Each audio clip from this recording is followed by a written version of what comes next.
will be north of 92,000 fans at Tiger Stadium in Baton Rouge as Alabama comes to town.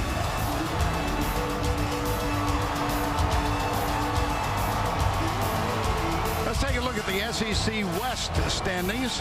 You see Alabama on top, undefeated. LSU's one defeat came at the hands of Florida, and that's A&M next, followed by Mississippi State. The current BCS standings: Alabama on top, Kansas State second, Notre Dame currently third, followed by Oregon, and there in fifth place is Louisiana State University. Good evening, everybody. Vern Lundquist along with Gary Danielson. Glad to have you along for this one. This is the third time these two teams have met in the last year. Last November in Tuscaloosa, LSU wins. Last January in the BCS championship game, Alabama wins. And that brings us to tonight and this fight for supremacy in the West. And Gary, this Alabama team, top ranked almost unanimously most of the year. We've grown to know a lot of their stars over the year, but this year he occupies a different position. He really does. When you think about Alabama, you usually first point to their defense or running back.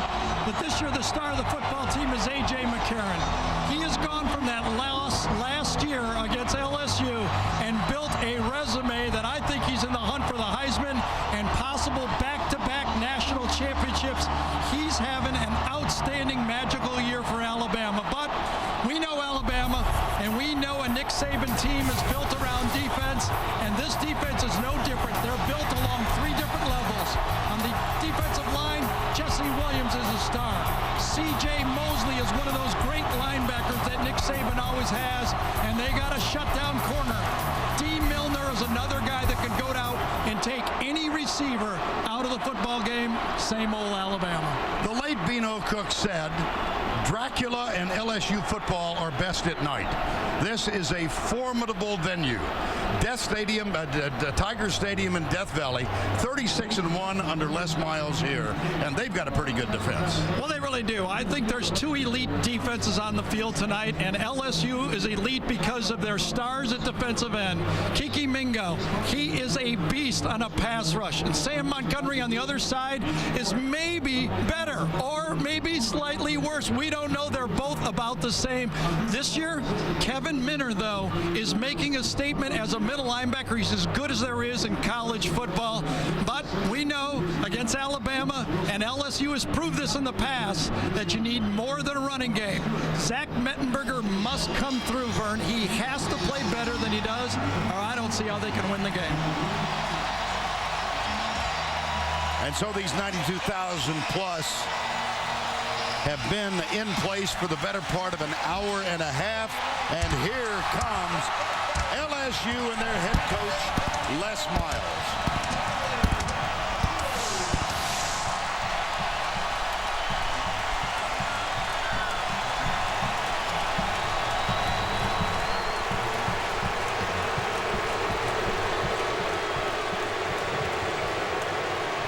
The defending national champions, top-ranked every poll in the BCS standings.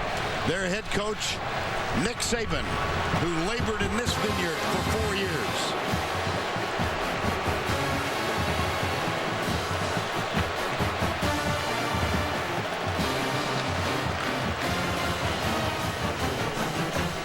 LSU, Alabama. Kickers next.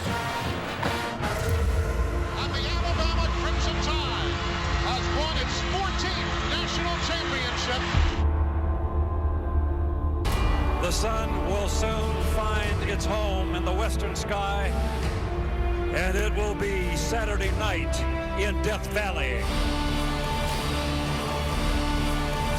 This day is about dominating an opponent. This day is about being LSU. This is Death Valley. This is truly a place where opponents' dreams come to die.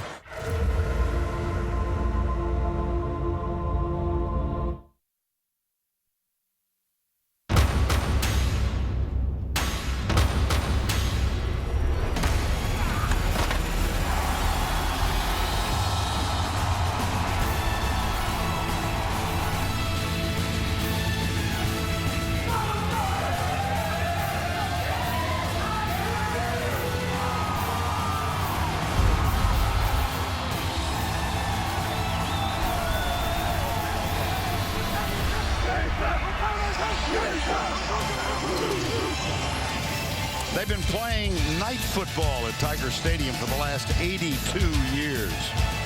And LSU has established a formidable record here, helped in no small measure by fans who define the term ardent.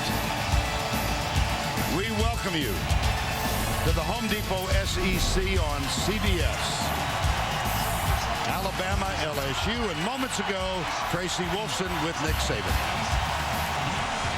Coach, you know Death Valley at night well and the challenges it presents. So how important is it for your team to handle this environment? Well, I think we got to play a good game from start to finish. I mean, we got to start fast. We got to finish strong. It's going to be a 60-minute game.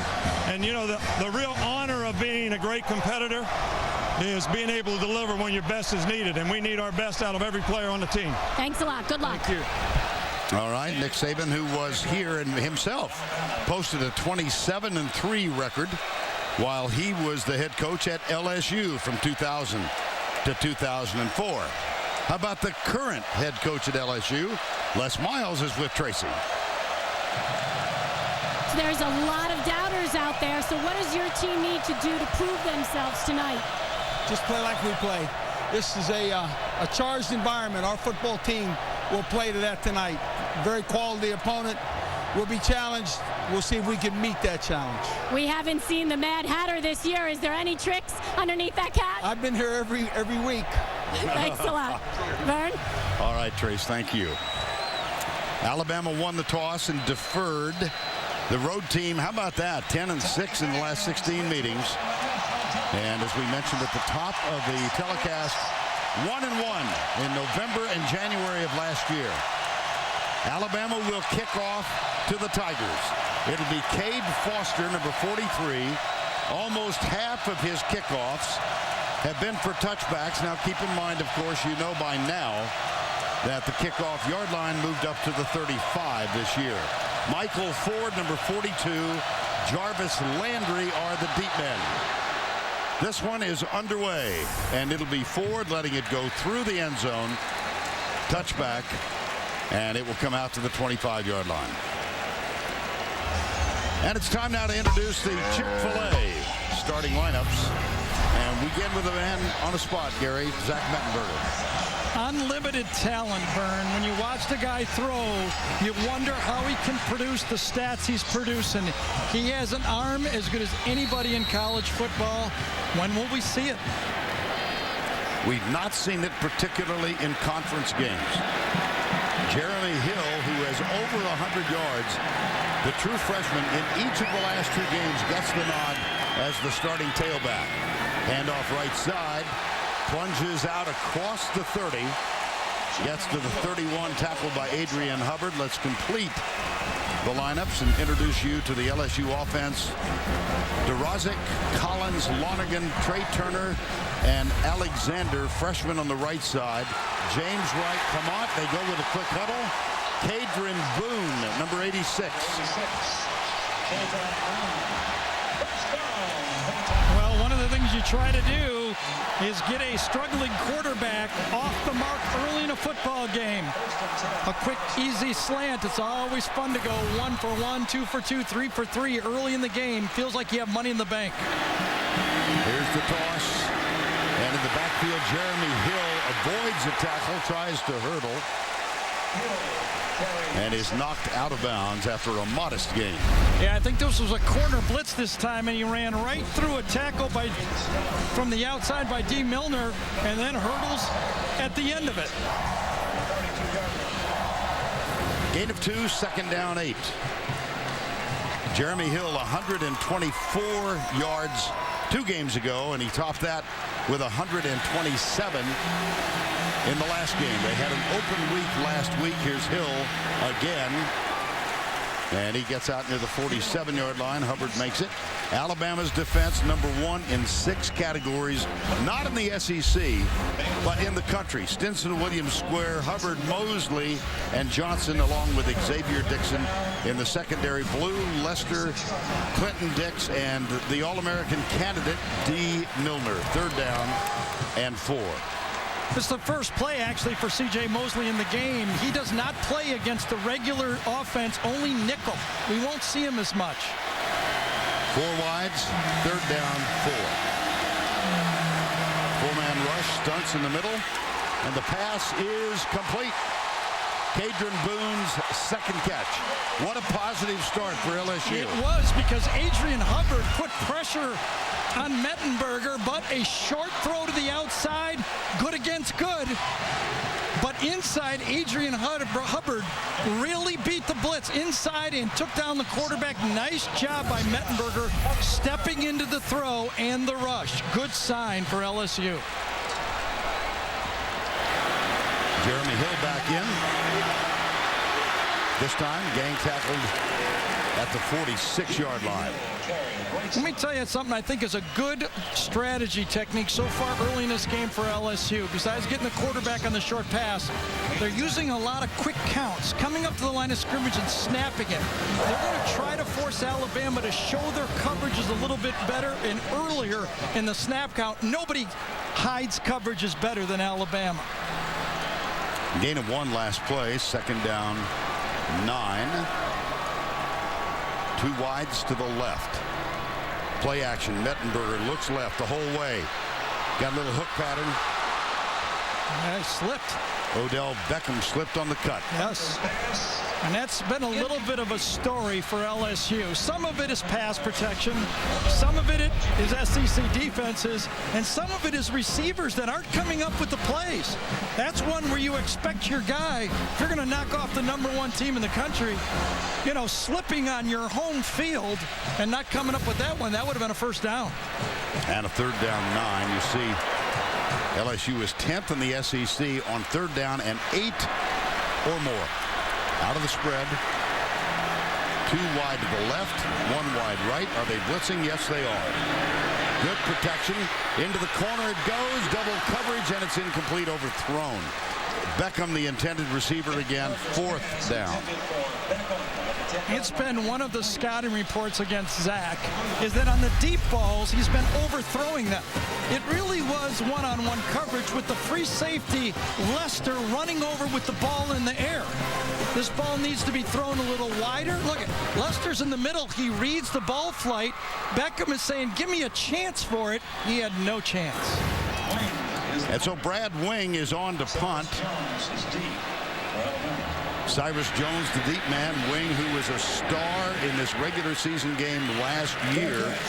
The Australian, who had a brilliant night in that 9-6 overtime win for LSU. Alabama takes over at its own 10-yard line. You recognize that fella. Not him, perhaps.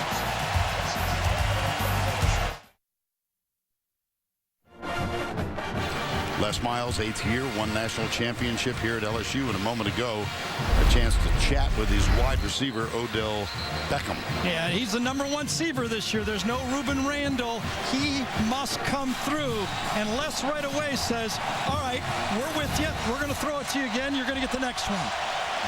And the Chick-fil-A starting lineups, and we lead off with a Heisman candidate, I think fair to say, AJ McCarron. You know, sometimes it's harder to play when you don't throw a lot. He is asked not to make mistakes and still make big plays. It's easier to throw the ball 30 times than 20 times. In the BCS championship game, they started throwing from the first play. Sure did.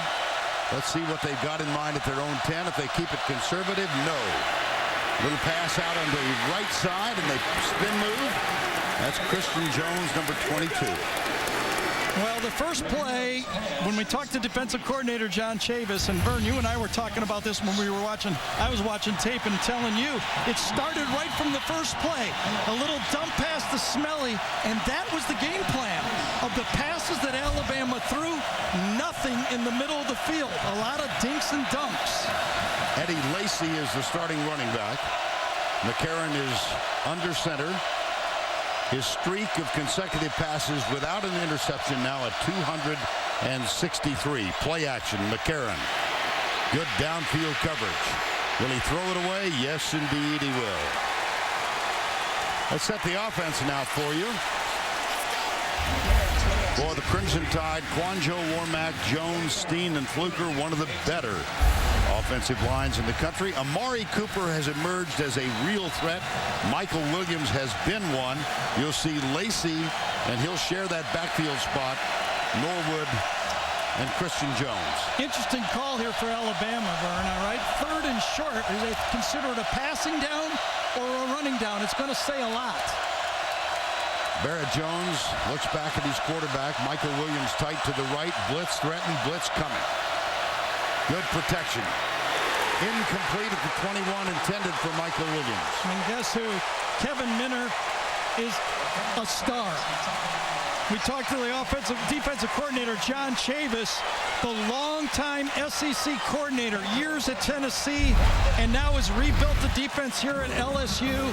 And he said on this crossing route here that my guy is the best I've ever had at middle linebacker.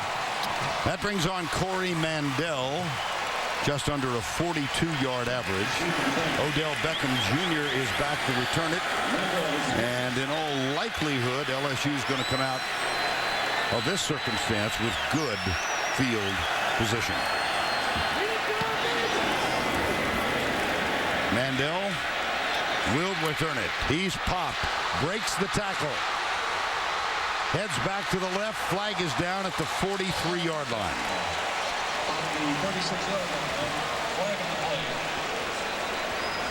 As things now stand, a 46-yard punt and 12 on the return. Our referee tonight is Hubert Owens. 12-yard return of that punt and a 46-yard kick.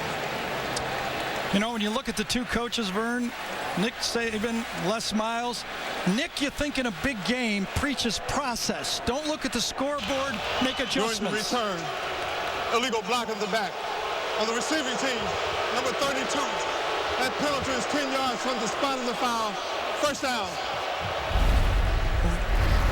You look at the push left side, pretty clear, and I think a good call. And you know, the contrast with Les, I think in a big game, you know what he stresses? Tighten your chin straps. That's how we're going to win.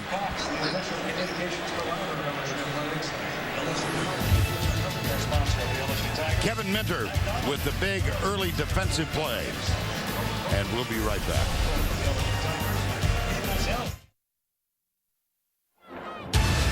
The Home Depot SEC on CBS is sponsored by Allstate, DirecTV, Coca-Cola Zero, and by AT&T.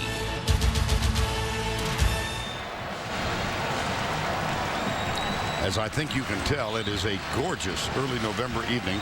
Kirby Smart, defensive coordinator, Alabama. Yeah, one of the great coaches in college football. I talked to him on the field about the crowd noise. I said, does it bother you? And he said, actually, no. Playing on the road, the home crowd is more polite to the offense, and because we signal a lot, it's actually easier for us on the road than it is at home. J.C. Copeland and Jeremy Hill are in the I formation. On first down 10 behind the quarterback, Zach Mettenberger. He'll throw again. Deep. Oh, it's dropped again. Wow, Kadron Boone this time. Well, D. Milner thought he had this. He thought he had it picked off. He was in his trail technique. LSU is going to challenge this bump and run that Alabama's using at the line of scrimmage. Milner's right there, goes back and looks for the ball and misjudges it. And Boone could have came up 2 drops in the game already. And we played less than 5 minutes.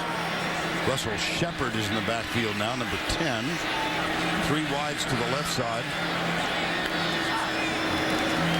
Shepard comes right, squirts through, stiff arm, 45-yard line. What a nice run. Gain of 19.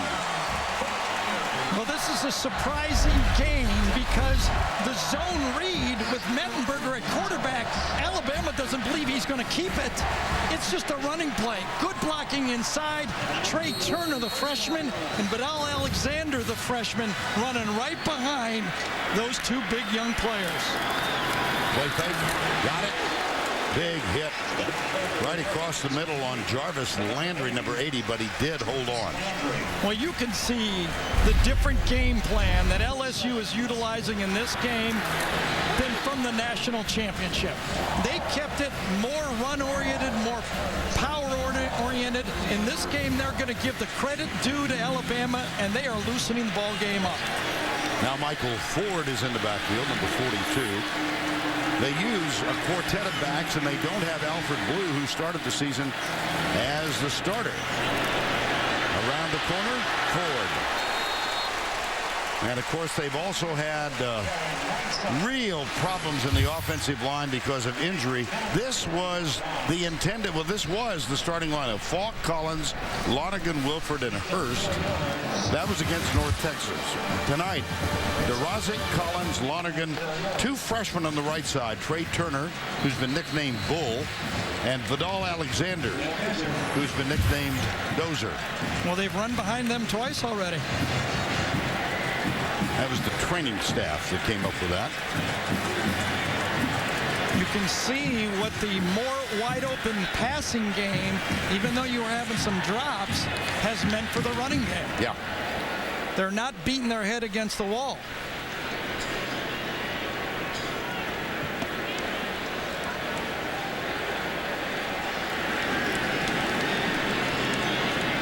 Very close.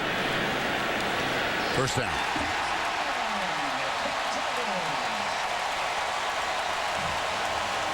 Well, a big win for LSU. They crossed the 50-yard line. Remember, in the championship game, it was well into the fourth quarter.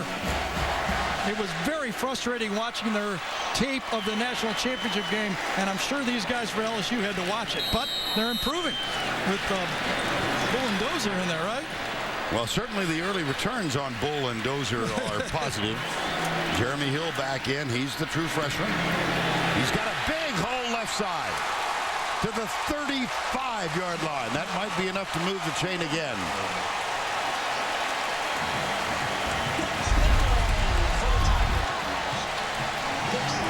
This is power football. This is cinched the chin strap. That time, J.C. Copeland took on middle guard Jesse Williams.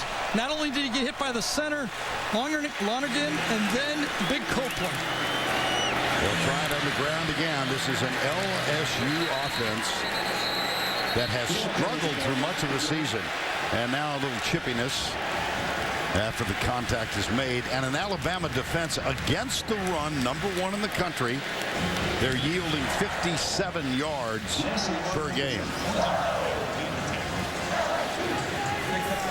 Already LSU has 50 yards on the ground.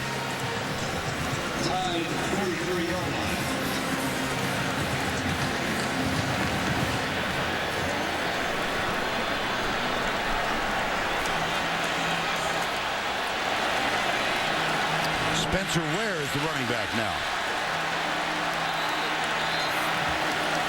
Yeah, they had the play clock running down. They had to take a timeout.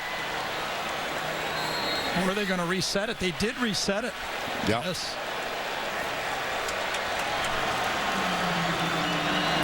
Second down. Test the middle again. Spencer Ware. Number 11 inside the 30. We talked about C.J. Mosley being one of their outstanding linebackers and really the quarterback of the Alabama defense. But when LSU plays power, two-back run game, Nico Johnson and Trey DePriest is the two linebackers, 33 and 35, and C.J. Mosley is on the sideline. Third down has been a problem down for LSU. Let's see if they can strike up something. Especially against Alabama. Yes. The last two games. On third down. Right side. Successful. Yes, wow. indeed. Spencer Ware, and they go over those two freshmen.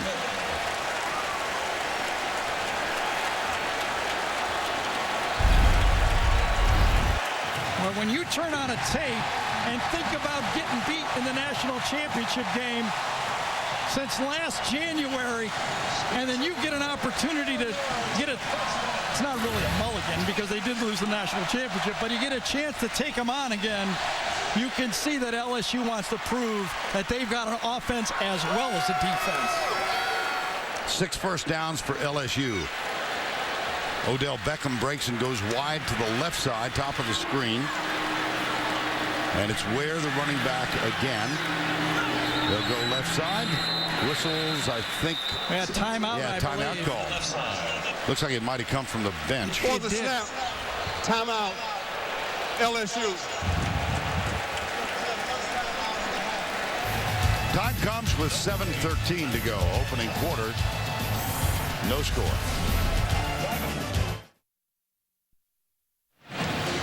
We're back in Baton Rouge. After the loss to Alabama in the championship game, Les Miles, kind of an unusual tactic. For more on that, let's go down to Tracy Wolfson outside the huddle.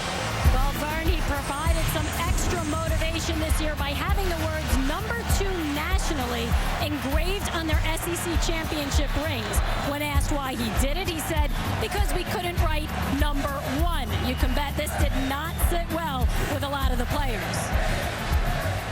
You see #2, you're the champions of your conference, but you see #2, and then it's a shock.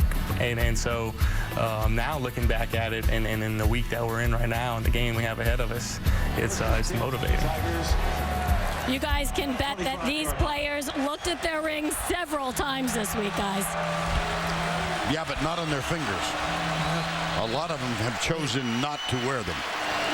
First down 10. It's Hill being chased and caught from behind by Dion Blue, the junior college transfer in his first year. I tell you, that's an impressive bounce right there by Hill. This play is bottled up inside by Alabama, and Hill shows why this true freshman has to be on the field. He has the quicks to get outside. It's tough to get outside this Alabama defense like that. Now Spencer Ware back on the field. Second down and 6. This is the 10th play of this drive. LSU has dominated the football game so far. Absolutely.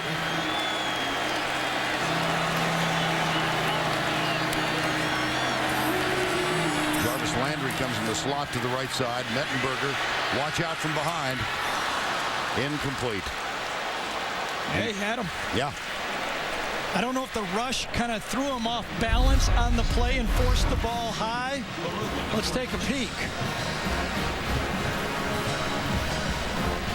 Yeah, kind of a spin by Milner got him off balance and made the ball sail a bit high, because that was an easy pitch and catch.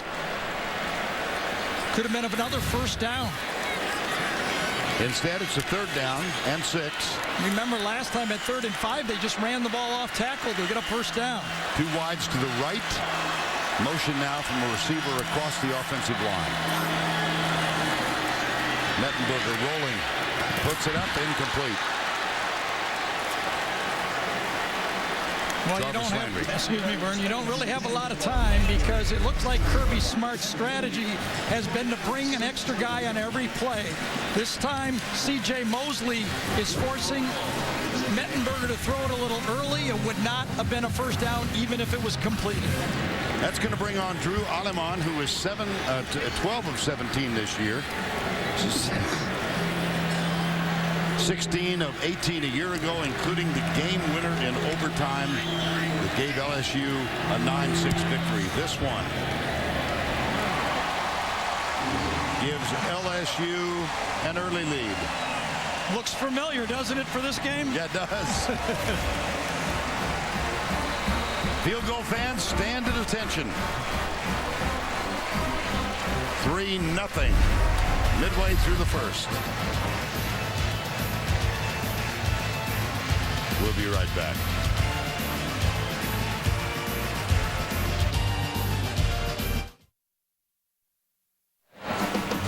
Doubleheader tomorrow, the NFL on CBS. League game early, Denver at Cincinnati. 3 others along at that same time. And the late game at 4:25, Pittsburgh at the Giants. That game is on schedule. CBS, the home of Super Bowl 47. It all begins with JB and the gang. 12 noon Eastern, the NFL Today, presented by Southwest Airlines. 3-0. Alabama has trailed for 15 seconds this season. Ole Miss went on top, and on the subsequent kickoff, Christian Jones returned it 99 yards to reestablish Alabama's lead. So we'll see how long this lead lasts. More than the lead, though. LSU 19 plays, Alabama 3. Yeah. That is what has to be the stat that LSU loves. Getting first downs and keeping Alabama's offense off the field. Here's James Hairston's kickoff. Very short, and a fair catch called. And a flag because I think he moved. No. Let's say no. No, the big. I think it was confetti. Yeah, it was. The premature confetti. And let's introduce you to the LSU defense. Mingo Johnson. Josh Downs actually is in there now. Logan and Montgomery, the front four. Lewis, Minter, Levine Barrow, the linebackers, and in the secondary, Mills, Loston, Eric Reed, and Therold Simon. Only the fourth play on offense for Alabama.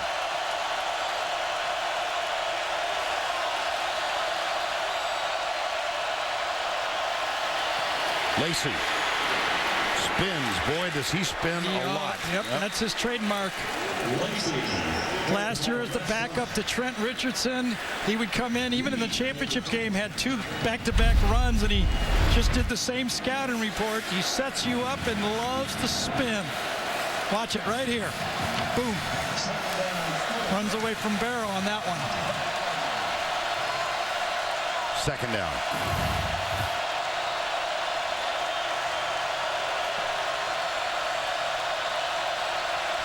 Minter is very aggressive. Alabama loves to run play-action crossing routes behind him. They'll give it this time. Lacey comes left, slips into the secondary, and has the first Alabama first down of the ball, and it was Kevin Minter who made the tackle. Well, when Kevin Minter is going to make tackles, he's going to have to do it with help from his defensive line because they have to keep that Alabama offensive line, and Barrett Jones right there who gets a piece of them, but you can see how quick Minter gets off the block and makes the tackle. Minter had 20 tackles in the loss at Florida, one off the all-time LSU school record. He's got 41 tackles in the last 3 games. Number 46 in white. There's McCarron with play action. He's got a man wide open. It's Cooper, and he overthrows him by 5 yards. Oh, dear. He also had Michael Williams open behind the linebackers, and he had the post for a touchdown. The aggressiveness of the Alabama offense against the aggressiveness of LSU. You can see how open that could have been a touchdown, but everybody's got a little juices flowing in this football game. Yep. McCarron missed a couple in the first game. He didn't miss any in the national championship game.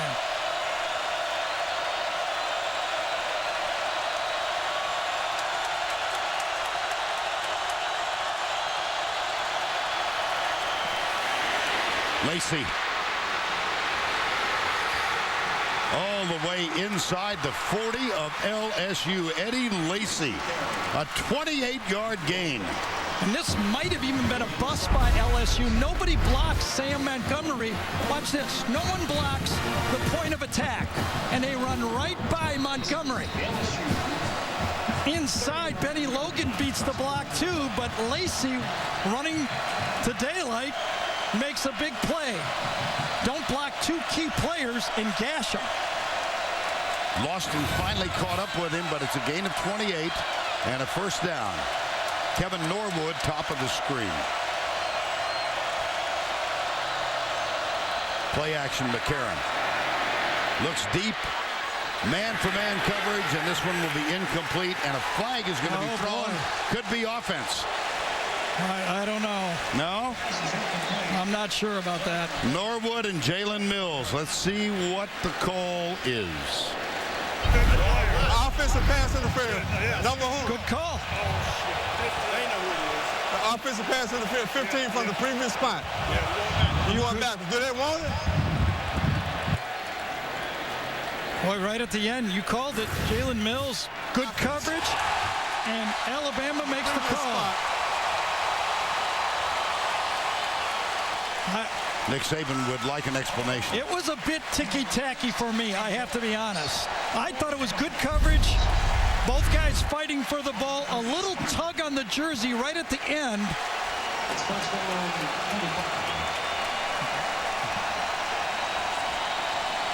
In bump and run coverage, that's what you're going to say. And he's saying, I got the arm bar all the way down the field, and both of these coaches will work the officials throughout the whole game. After the call, first down 25. Back across the midfield stripe at the 46.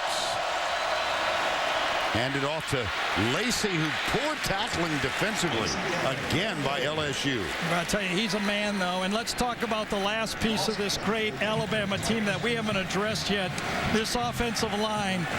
When you move a two-time All-American, first at guard, then at tackle into center, Barrett Jones. Chance Warmack might be a first-round draft pick. DJ Fluker, a two-year starter. And Cyrus Kwanjo at number 71 at left tackle. They're as good as there is in college football. Second down 16. A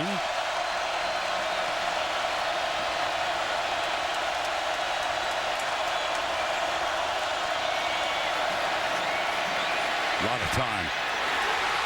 Almost intercepted off the deflection. Kevin Minter diving for it. 3rd and 16. Again, what Alabama likes to do is throw those short crossing routes from the pocket and the deeper crossing routes in play-action passes. Minter has great speed and maybe not as good a hands. McCarron is off to a slow start. 1 of 5 for the Alabama quarterback.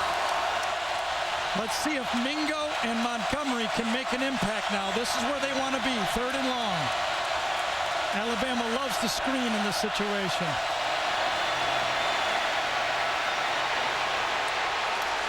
We're going to get the call in the backfield. This is Christian Jones, but this, in all likelihood, will be for naught. I think DJ Fluker, the right tackle, might have... Interesting call here for Les Miles. Yeah. It'll be 4th and 10. A little bit too far for a field goal. Does he take it or make it 4th down?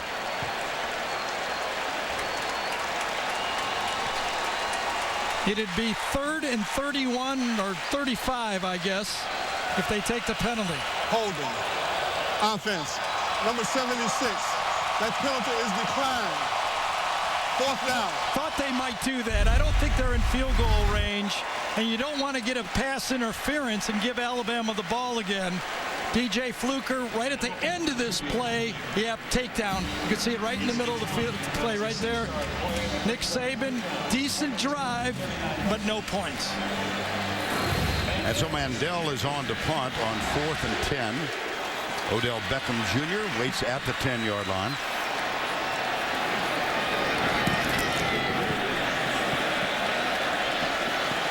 Executed very well. End over end. You're wanting that to be 5-yard line, 8-yard line, and that went right into the end zone. Got a couple of slaps on the head by the Crimson Tide players now. Monday, 2 broke girls meet Cedric the Entertainer. Catch a new episode of the hit comedy Monday, only CBS. Vern, Alabama doesn't lose a lot, obviously. Okay, they've only lost 5 games in the SEC since 2008 when they lost to Florida. But there is a formula.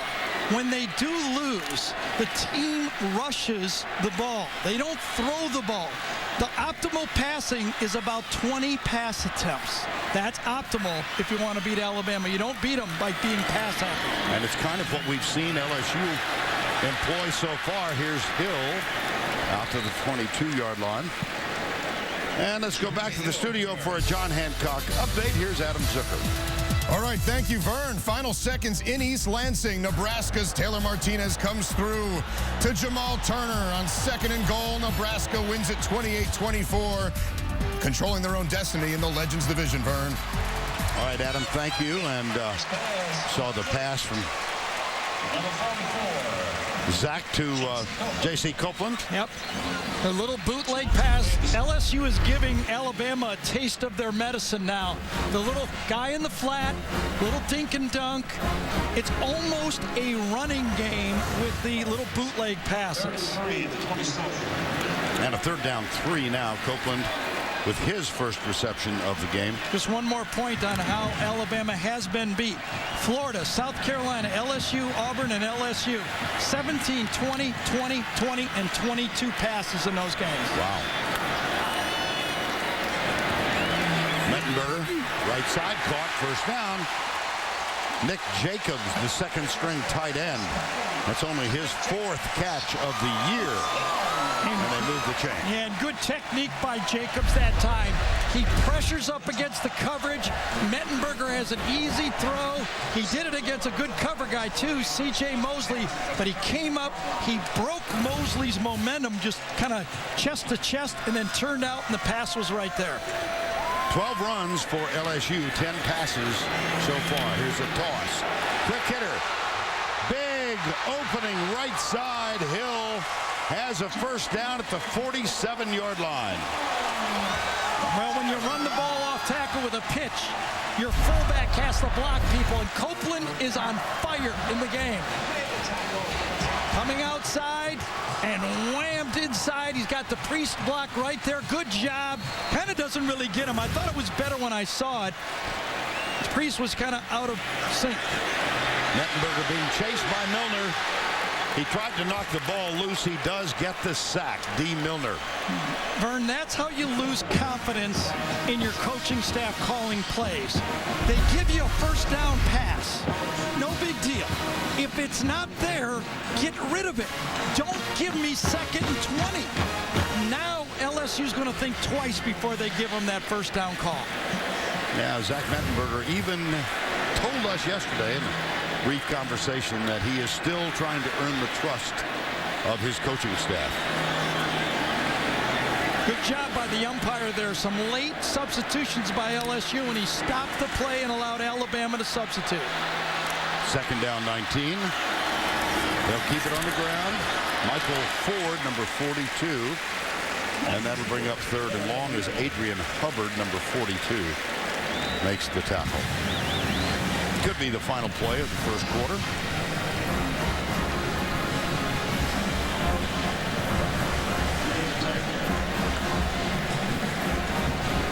Honk if you saw this coming. LSU has run 25 plays. LSU feels good, but Alabama has withstood the early charge as well. The end of the first quarter with a score 3-0. We'll return to Tiger Stadium after this message and this word from your local station.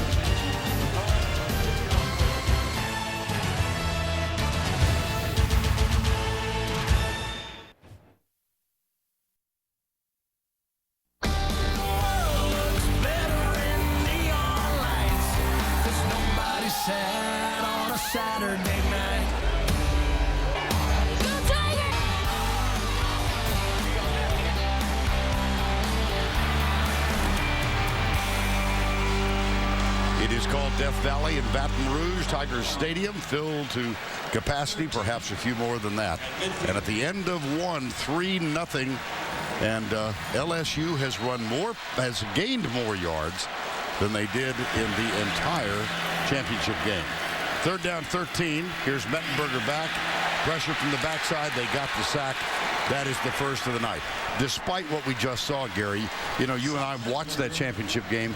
You got a sense then that LSU was just no doubt about it. Yeah, they're looser tonight. That championship game, the first 5 series, they fumbled the snap twice, jumped off sides twice in 2 different series. They were a tight football team.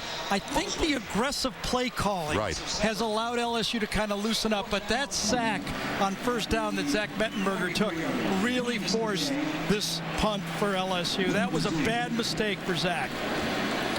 And so the punt, Corey Mandel is back. I beg your pardon, Brad Wing. Ooh, that's a good one. He's had a few in his career. Woo! That was a great punt and a bad fair catch. Yes. Yes. Well, Wing has not had the kind of year this year that he enjoyed in 11, but that was a dandy.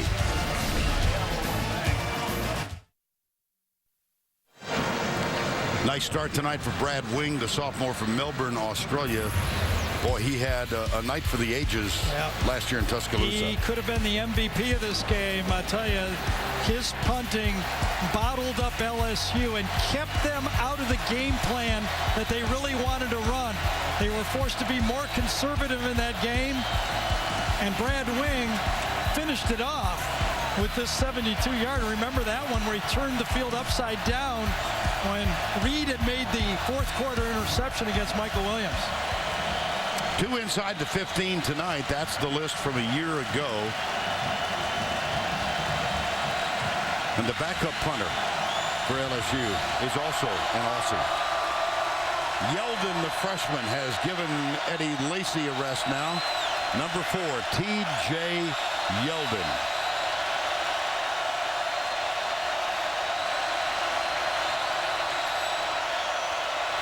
Yeldon goes left.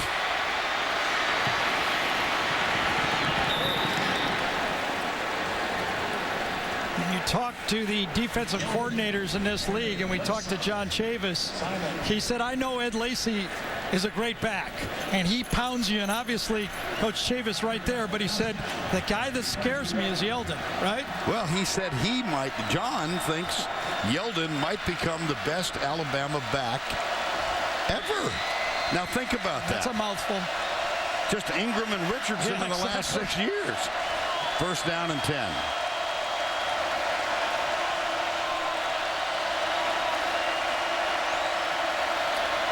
Play action. McCarron lobs it out. He's got a man. This is Kelly Johnson, the H-back, and that's a first down. And Kelly Johnson is the Brad Smelly of the championship game. Smelly was a fit for LSU, but if you look at him, they'll slide him out in the flat.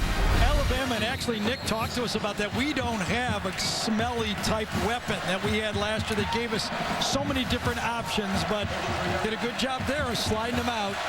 I wonder if Alabama will just start looking at their offensive line and say, let's pound them a little bit with Yeldon.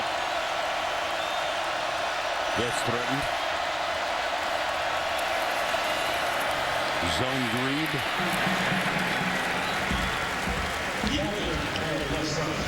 Well, T.J. Yeldon, true freshman. Take a look at the fellows we just mentioned in their freshman year. Richardson in 09, 377 yards. Mark Ingram, the Heisman Trophy winner, 420 yards. Those numbers through the first 8, and you see Yeldon above 600. Second down, 5. 3-0 LSU.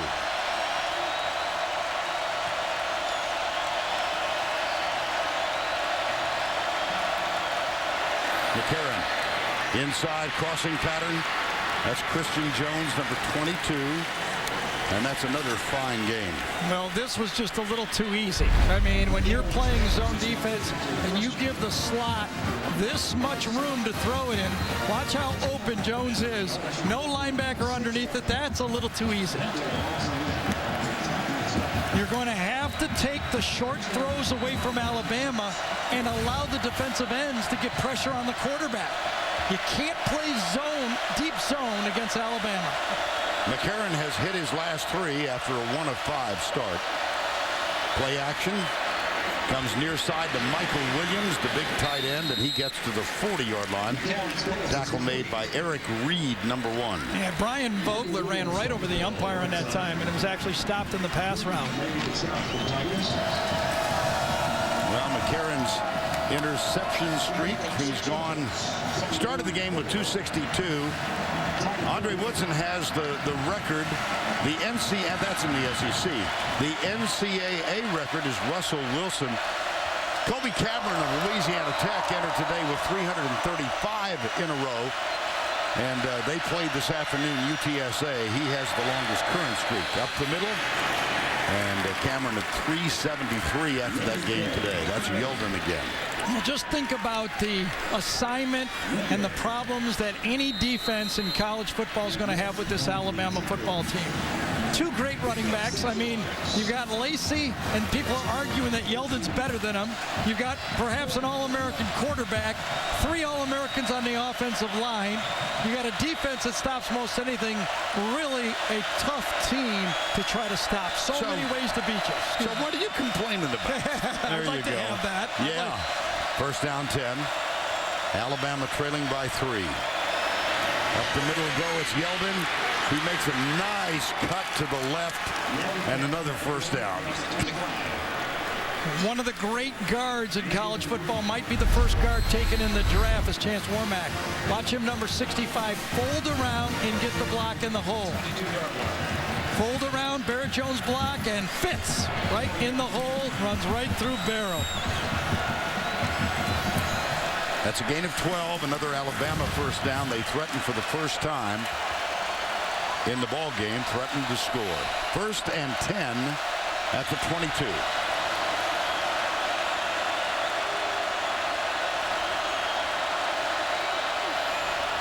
Delayed play, not much. About 3 yards, maybe 2. That's Yeldon again.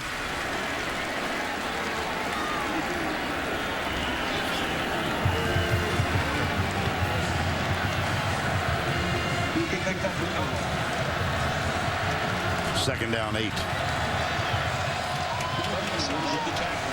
And Eddie Lacy is back on the field, number 42.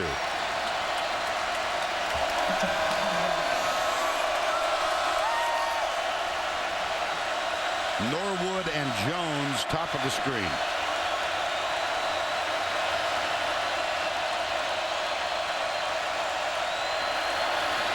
Ball play, Lacy. It'll be third down. Great pursuit led by Sam Montgomery. Well, that was great defense by you could see the speed of the LSU defense on that. They close fast. Lacy spins, but the linebackers in the secondary, Eric Reed, just closed the space quickly. What do you like here? I would hand it to my quarterback, AJ McCarron, and say, make a good decision. Amari Cooper wide to the left. 2 wide receivers come near side. Christian Jones and Kevin Norwood out of the spread on third down and 6. Play action. Sidearm. Christian Jones. Oh, he got a great block. He got a terrific block. And he's ridden out of bounds for the first and goal, Alabama. And went to wide receiver slip screen on the play. Amari Cooper was the guy that got the last block to really get him outside. Watch this. I'm going to put the lineman out quickly. And as connection, good defense by Mingo to kind of slow it down. And then Cooper gets the block to spring for the first down. McCarron 1 of 5 to start, now 6 of 10, and it's first and goal. Kelly Johnson is in motion.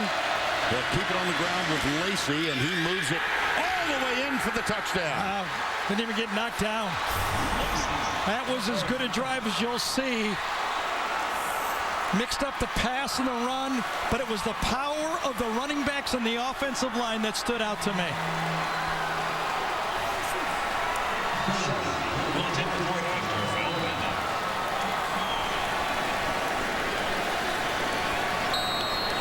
92 yards after the great Brad Wing punt. And Shelley is perfect this year, 30 of 30 on extra points. He also has not missed a field goal. And he's now 31 of 31. And Alabama has taken a lead. Well, they ran right behind Steen and Fluker this time. They went to the right side. Now let's see what happens. Kelly Johnson's in there, a stretch play, comes back and just runs through some weak tackles. Lacy reads it, cuts behind Barrett Jones too. Nice job by Barrett Jones. Lacy with 60 yards in the touch. Home Depot SEC will continue after this word from your local station.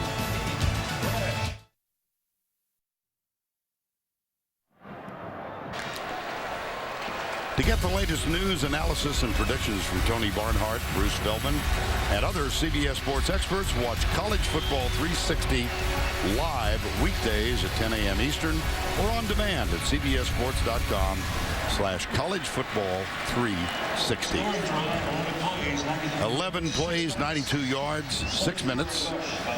Lacey now with 60 yards in the ball game, and his counterpart, Yeldon, has 40. And Alabama's now rushed for 100 yards in the game. And, you know, that's not easy to do. They had trouble running against against LSU last year in the first game. The wide open attack for both teams has produced some rushing yards. Michael Ford, one of 2 deep men. There's Cade Foster's kick, and Ford will, oh my goodness. That's a bad mistake, isn't it? No, it is. Wow.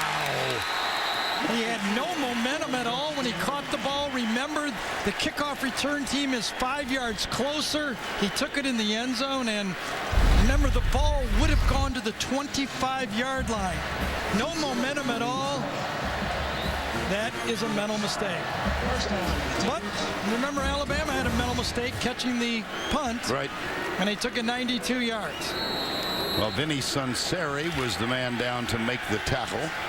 And LSU starts this drive at their own 12-yard line. Mettenberger for the day, 5 of 10, 32 yards. Jeremy Hill is the running back. That's Chase Clement. There's play action Mettenberger. Throws it. Sliding catch by Beckham. Yes, he did make the catch. Big time throw by him. Sure was. Yep. Well, it's time to cue the duck. There he goes. Which head coach has the most wins against Nick Saban coached teams? Quick count. Hill, backfield, got him. I tell you, D. Milner, not only is he a cover corner, but like Drake Kirkpatrick last year, who was drafted in the first round, he, against the run on that short side, just beats the block to the outside and makes a picture tackle. Yeah, they lost Drake Kirkpatrick, Mark Barron. Milner has come into his own. Not that he didn't play well last year. Yeah, they had 4 guys taken in the top 35 from defense. Upshaw and Hightower, too. That's a loss of 5 and a third down 6. 7-11 remaining, first half. Mettenberger. Another drop. That's 3. Yeah, but half of this one is on Mettenberger. The receiver is expecting that ball to the outside, and his momentum was going to the sideline, and the ball was behind him. You expect him to catch it, yes, but this ball was behind the receiver and dropped. Could have had it. You know, I'm agreeing more with you as I watch this. Okay. I will say he expected it in front of him, but it's definitely a catchable ball. Got to look at Cyrus Jones, and now you're going to see Brad Wing with the punt. This is a line drive effort, and it's taken on one hop and bobbled. Ball's loose. Oh, another mental mistake. LSU football. Wow. I actually agree with what Cyrus Jones did, Vern. That ball would have rolled another 20 yards. It was a physical mistake, not a mental mistake. Watch, this ball was going to kick forward. You got to catch that ball. You would save your team 20 yards of field position. You just can't drop it.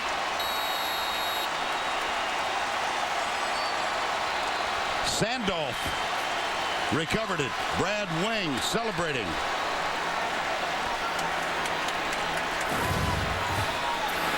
And on the turnover, LSU takes over at the 32-yard line. Hill, huge hole. Great cut. My.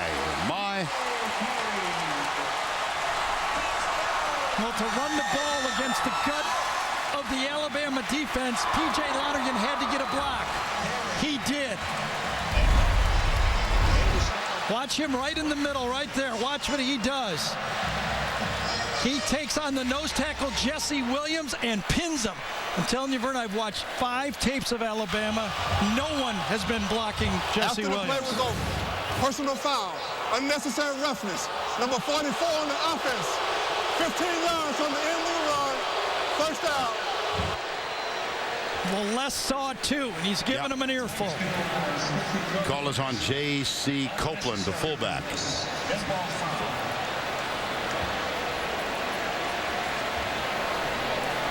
Connor Neighbors. Now Copeland's hearing it from one of his teammates. Yes, he is. Oh, he is. That was Terrell Simon, number 24, the cornerback, who was giving Copeland an earful.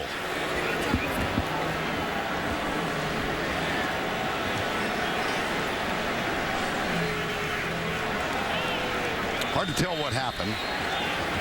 I didn't see it. No, and we've been looking. Our staff down below couldn't find anything that indicated the unnecessary roughness, but it has been marked back. We just didn't have a camera on it. LSU did not argue that it was the right call. High formation. Neighbors the fullback now. Jesse Williams gets even on this one. He got blocked on the one before. When you watch tape, you know why people don't run up the gut, because of what he has been unblockable. Lonergan got him last time. This time, he got back. Second down 10. Now Copeland getting ready to come back on the field, so penance has been played. Yeah, well, they need him. There's no doubt. They need Copeland's blocking. Hill, the running back.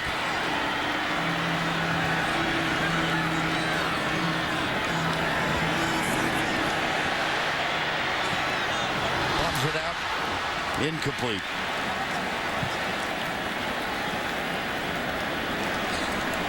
When you keep your backs and your tight end in to help the quarterback, you keep everybody in for max protection, it means you only have two guys going out for a pass. LSU keeps everybody in. At the end, Chase Clement kind of drops off his protection, but he was not one of the key players on the play. Covered well downfield. And that brings up third down 10 with LSU trailing 7-3. Look at this. No touchdowns in the last 150 minutes. Alabama has been bringing pressure. Right side caught by Landry, and then he is dumped immediately by Quentin Dial. That was a huge penalty by LSU. It really changed the play calling. They got everybody on the LSU team looking around going, what's going on? We just had a great play. It really took away everything LSU had on that drive. And it brought a sigh of relief to Cyrus Jones, who fumbled the punt or muffed the punt or touched it. And Drew Alleman will try the field goal now. 47 yards. His long for the year is 44. They fake it. Yep. Left side, Alleman. I don't get it. I don't either. Well, Alabama was playing safe on the play. They dropped their players out. They know who Les Miles is. 4th and 12 on the play. Watch Alabama drop out of the look. They've got safety, safety, safety. They are looking for the fake. Even the guys off the end do not rush to try to block the field goal. They were conceding the 3 points. That one takes over. Nico Johnson was the first one there. Cyrus Jones was the first one to say, thank you very much. Yeah, makes you want to pick your ear.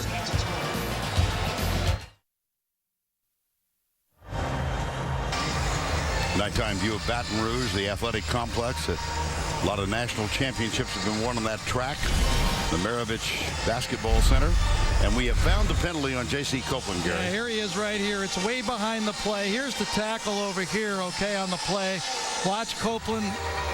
Good call from behind. Finally found it, and that's textbook. And it begs the question, what were you thinking? A little bit too jacked up. Yeah. You know what I mean? That's just a little bit too much. And on the fake punt, Alabama stops it at the 33-yard line. They take over first down 10 4:36 to go, first half.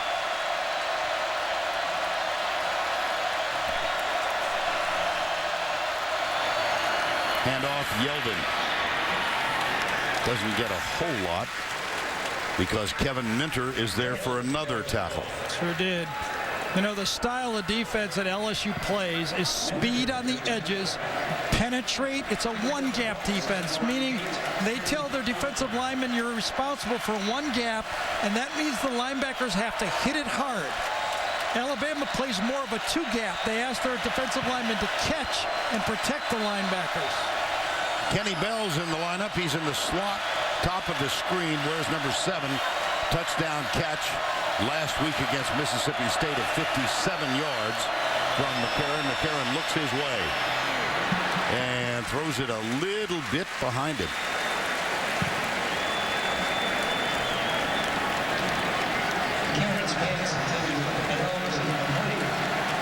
Third and 8.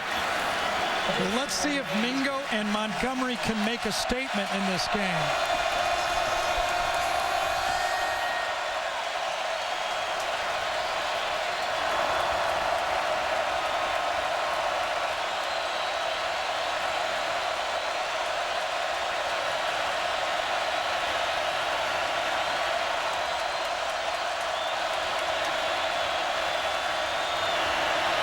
McCarron right side.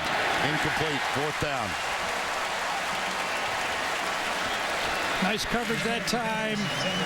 LSU went with a three-man look, dropped into zone, forced a wide throw. I think it was Mika Eugene, number 35, that was underneath the coverage. And again, AJ McCarron does not force the ball. It's not there. He goes, let's punt it. This game began with Alabama going 3 and out. That was their second 3 and out of the ball game. And it comes with 3:46 to go first half. Here's Mandel. Odell Beckham Jr. Whoa, a Brad Wing pump right there. Look at this one. Goodness, yes. Yep. Out of bounds, near or inside the 10. Let's see where they spot it, at the 9. And placed perfectly from the numbers to the sideline. That's a 56-yard punt. Well done, Cody Mandel. Time called.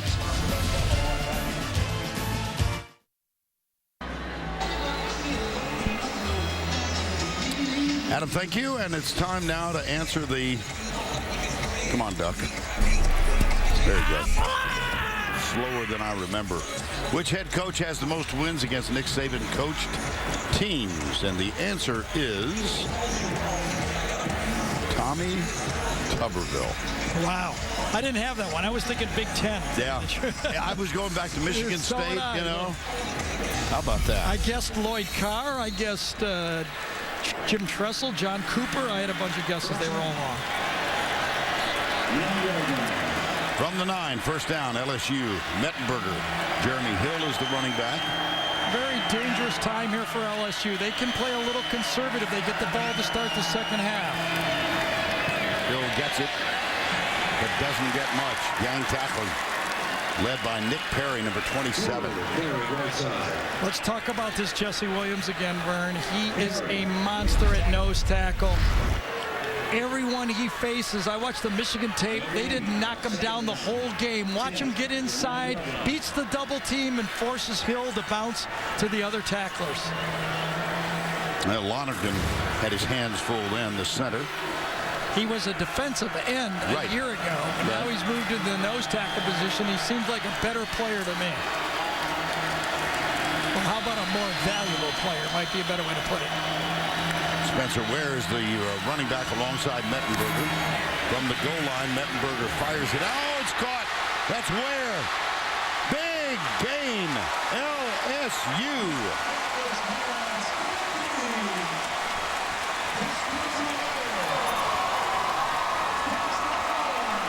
I'll tell you, this was poor defense by Alabama. He gets inside the linebacker on an option route. You got to force him wide. Nico Johnson lets him inside. That is a no-no. You've got help wide, the middle of the field for a linebacker. linebacker is death. Great job by Ware and a good read by Mettenberger. And that's a gain of 37, a first down at the 41-yard line. Mettenberger right side. Got him again. Jarvis Landry. Well, you can see the physical ability that Mettenberger has. I mean, this is a big step up coming from junior college to play in, this type of competition. But his size, his arm strength, when he learns how to do it, he could be really good. 9 of 16 now. Here's Ware. Not much there, but he does get close for the first down. How about the little story that Les told us? I said, Les, I don't think you're as good as last year coming into this game. He said, maybe not, but we can be better than last year's team at the end of the season. And I think he was talking about his quarterback. Right. If the light ever goes on, he'll have that quarterback to play in the championship game. Well, those of you in the southeast know Mettenberger's stories from Watkinsville, Georgia. Had some legal problems. He enrolled at the University of Georgia. They advised him to leave school. He spent last year, 2 years ago, at Butler Junior College in Kansas. This is good. And last year, I think many of us thought he would play, but he sat on the bench in large measure behind Jordan Jefferson and Jarrett Lee. His mom, Tammy, has been in the athletic office at the University of Georgia for 13 years. He said she's an administrative assistant. Actually, she's the first line of defense. Mettenberger. Nice pass protection. Nick Jacobs. That time, Zach scanned the field, and he had time to find his second or third receiver. It was Nick Jacobs. Jacobs is here. Watch Mettenberger look right. Nope. Come to the middle. Double clutch and put it away from the defender. Ware tripped up behind the line by Adrian Hubbard, number 42. Well, the big play of this drive, a 37-yard catch by Ware. And now they're trying to get into the end zone or at least on the scoreboard before halftime. Hubbard with the last tackle time called by LSU.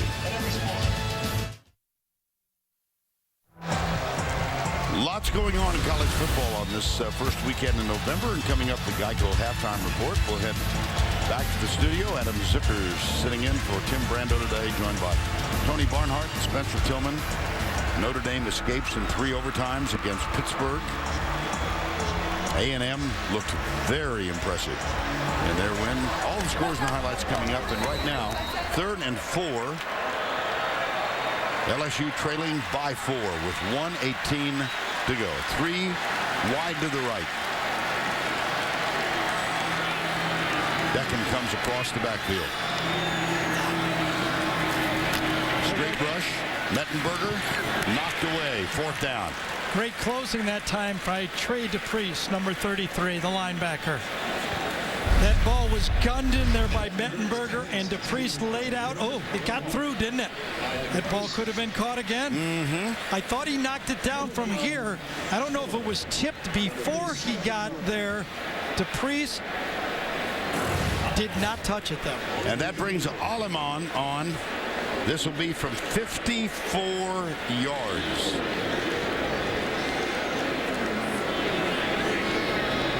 Wing will hold. Oh, maybe.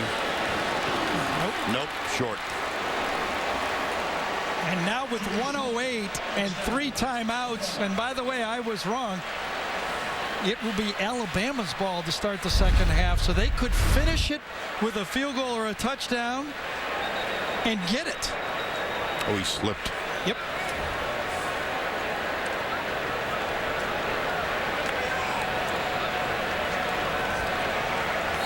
Well short. You know, and that's easy to say after the fact, but I was thinking the first time he should have kicked it, the second time he should have punted it. Right.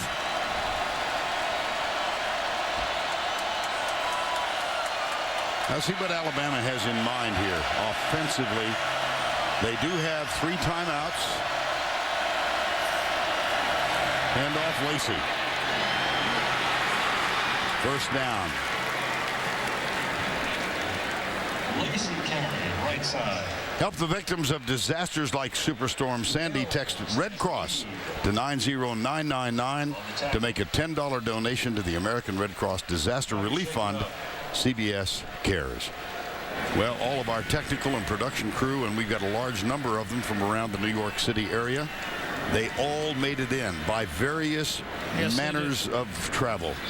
And we're so appreciative that everybody got here. Everybody is safe. A lot of damage in some areas, but we were afraid that many of them might be stuck on an island in Manhattan before. I think it's Eric Reed that's down there, too. At the end of the tackle, he got rolled. And the Alabama bench was telling the Alabama offense to get up to the line of scrimmage. Watch Reed. Lands on his right shoulder. I don't know if that's it or not, but he's still down. Does appear like he holds his right shoulder, doesn't it? Eric Reed, one of the stars of the LSU victory last year, had that huge interception at the goal line against Michael Williams.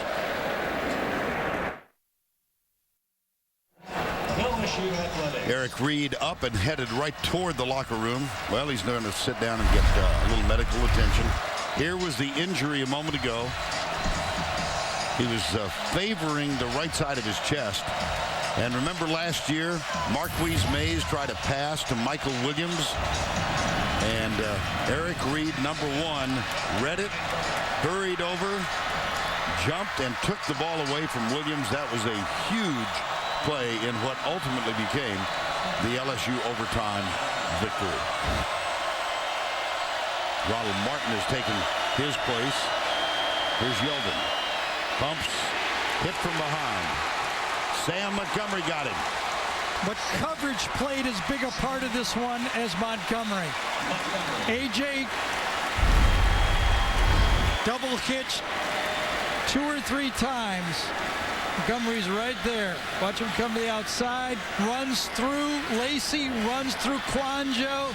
But downfield, McCarron found nobody readily open. And when he brought it down the second time, it was a sack. Well, Sam will get a little emotional on you. Time called.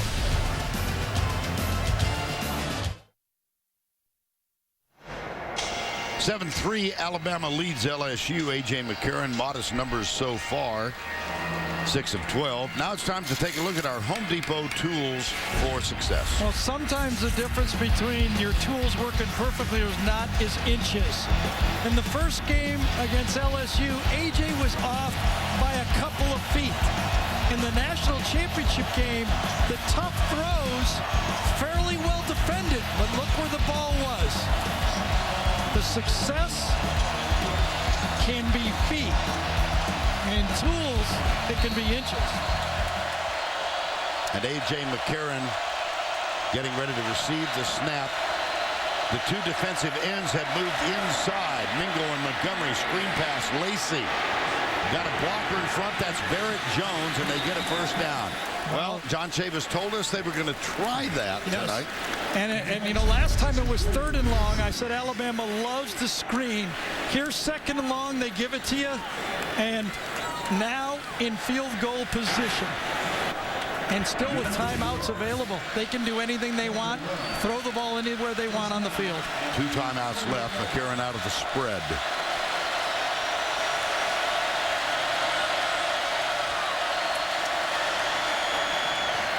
Right side. Norwood, another first down at the 27. Now the clock will stop while they move the chain. Well, Kevin Norwood was one of those guys that had those catches in the championship game. Amari Cooper has actually caught twice as many passes as the next 2 guys combined, or more passes than the next 2 guys combined, but tonight it's been everybody. 4-man rush, McCarron down the middle, incomplete. An interference. Yep. Flag came flying from deep in the end zone. Ronald Martin apparently will be called. Yep, Eric Reed's replacement is Ronald Martin. And the one they do, what do they do, Vern? When they reach with their left hand, what are they doing with their right hand? Holding. Grabbing them from behind. It's an embrace, as we've seen.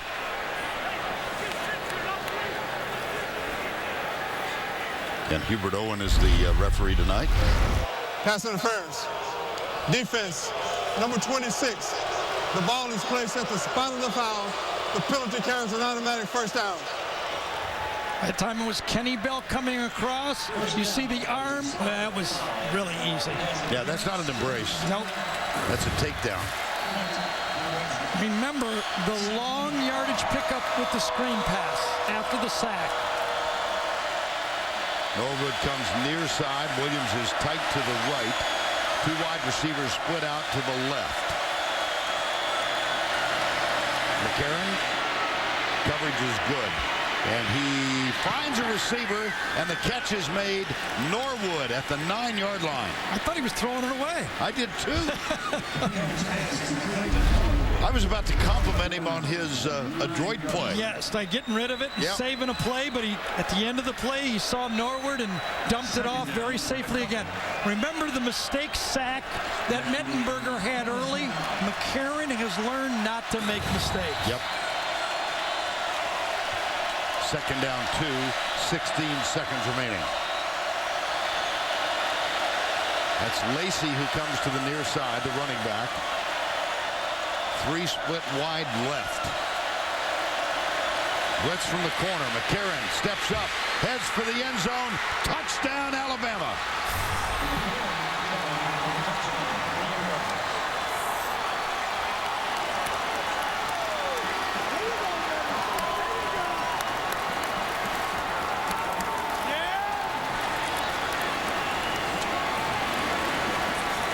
You don't expect McCarron to beat you running.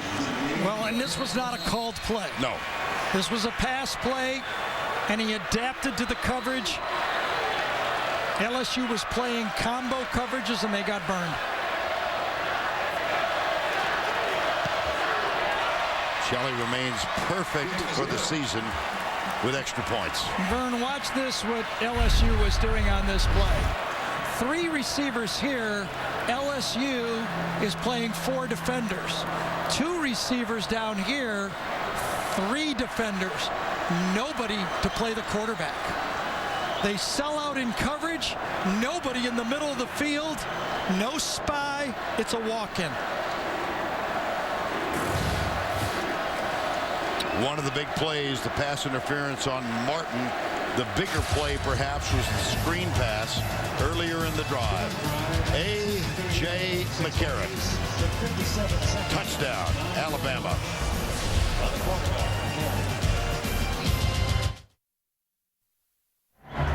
Alabama extends its lead to 11-14-3 with 11 seconds to go. 6 plays, 63 yards. And McCarron caps it with a 9-yard scamper for the touchdown to make it 14-3. Well, some questionable coaching decisions by Les Miles got his team in trouble. He took a 4th and 12, 47-yard field goal and ran a fake, didn't work. And then late in the half, a 54-yard field goal that gave Alabama good field position. Both backfired on him. Here's Clement, the tight end. Whoa, watch out! 4 seconds to go. And they'll, in all likelihood, have a chance to heave it toward the end zone. Now a look from our Avis action cam, Gary. Well, the All-American Barrett Jones and Anthony Steen both do their job in the middle to allow McCarron. Stunt to the left, Steen to the right, splits the 2 defensive tackles, and when you have no help, no linebacker, no spy, those defensive tackles must plug that quarterback run. Well, LSU will send 3 wide to the right, 1 to the left. Time for one final play on first down 10. Mettenberger hit and dropped by Xavier Dixon.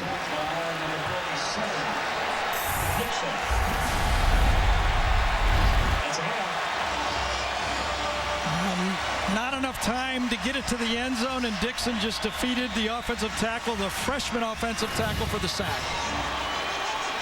14-3 Alabama. Tracy is with Les Miles. Coach, you let up a big touchdown there. What was the difference on that drive? you're talking about their drive. Their drive. Well, they just executed really well, and that that screen pass off the left side there, certainly was a big play in that drive for them. And then, of course, that quarterback draw. I mean, we had nice coverage on the play, and quarterback found a way. We saw a little trickery out of you on that 4th down on the field goal. Didn't come up with any points. I kept that one in my hat. Thanks a lot. All right, here's an ominous note if you're an LSU fan. At the half, Nick Saban is 57-3 at Alabama when leading. Back to Adam Zucker in New York.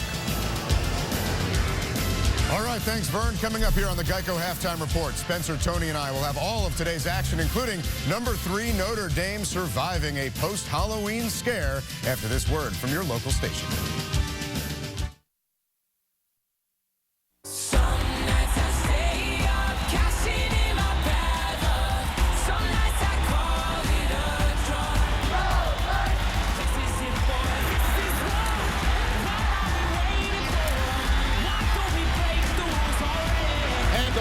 He's to the 5, 4, 3, 2, 1. He'll spin. Touchdown! Touchdown, Alabama!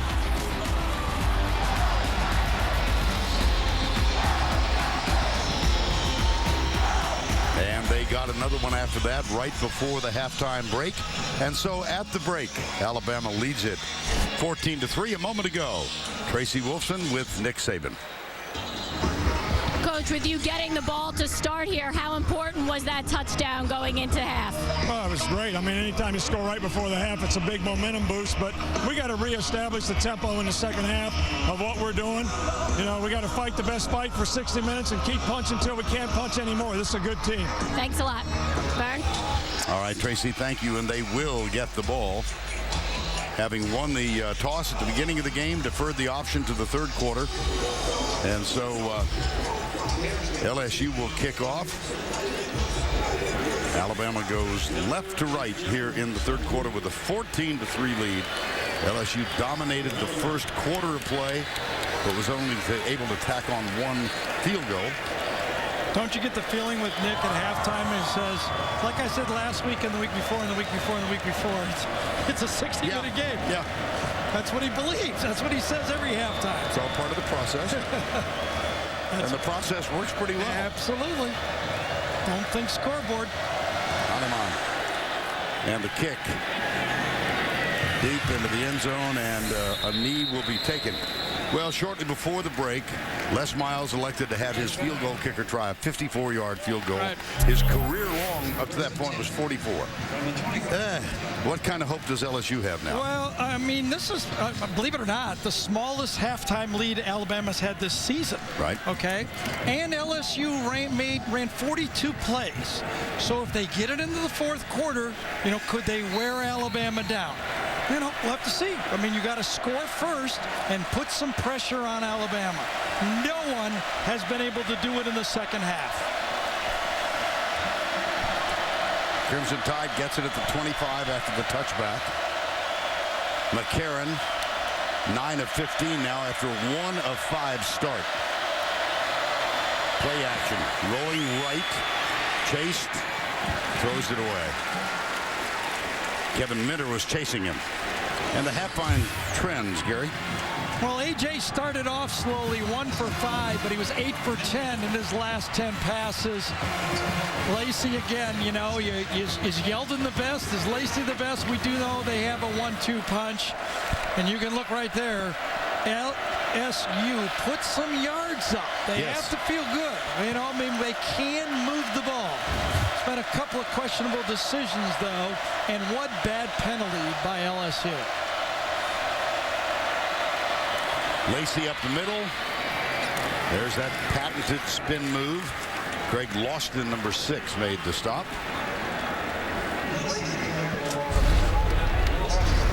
Well, he's in the 240-pound range.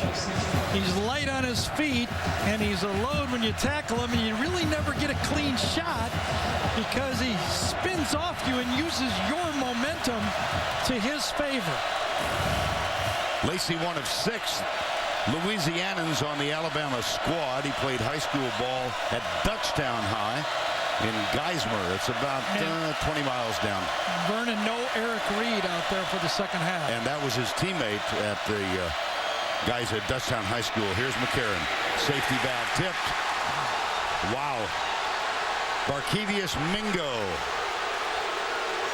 And I think that saved a first down as Fluker hit Mingo after the pass was deflected. It was going to be dropped off. I think it would have been a first down, and Mingo times it and swats it down. Lacey would have got that ball. He only needed 4 yards for a first down. See, Lacey? He would have got a first down. Mingo forces the punt. Mandel on to punt. Odell Beckham. That's the third time tonight that Alabama has gone 3 and out. Big play by Mingo. Beckham has it at the 28. Driven out of bounds after about a 5-yard gain by Bradley Silv. 42-yard punt, 6 on the return. And let's check in on Eric Reed with Tracy Wilson. Well, guys, the LSU safety was coming out of the locker room during that last drive. I was told it is a chest contusion, specifically his pec and rib area. They did a lot of stretching at the half. They said if he can get his strength back and full range of motion, he will return. All right, Trace, thank you. First down 10, LSU, trailing 14-3. Mettenberger in the first half, 10 of 18 for 92 yards. Jeremy Hill has had a big day, and he tries to add to his total, but can't, as Trey DePriest, number 33, drove him down. Now, what are they fighting for? The SEC West has been the biggest battleground in the SEC the last few years. Alabama 5-0. LSU 3-1. 7-1 for the season. No one can clinch tonight, but the winner of this one will take a huge step toward getting to the SEC championship game in Atlanta. Second down. Hill again. And again, it's Jesse Williams not making the tackle, but causing havoc in the middle.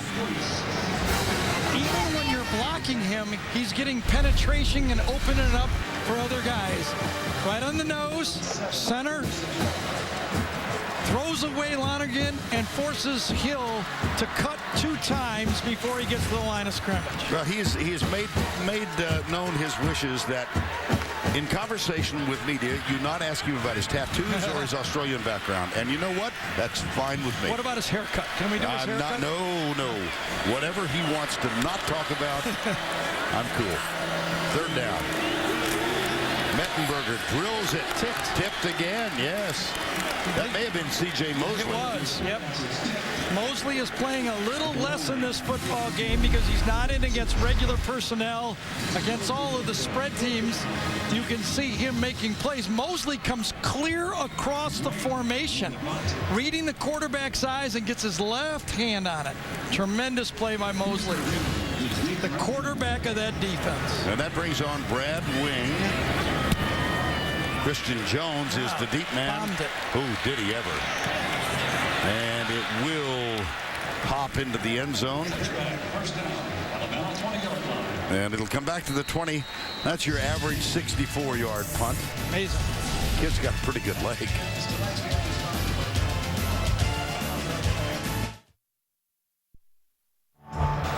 Eric Reed looks like he's gotten the okay to get back on the field. Time now for Red Lobster to present today's Scholar Athlete. How about that for a segue?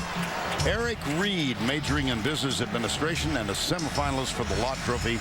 Red Lobster's commitment to the investment of our future is shown today by donating $1,000 to LSU's General Scholarship Fund.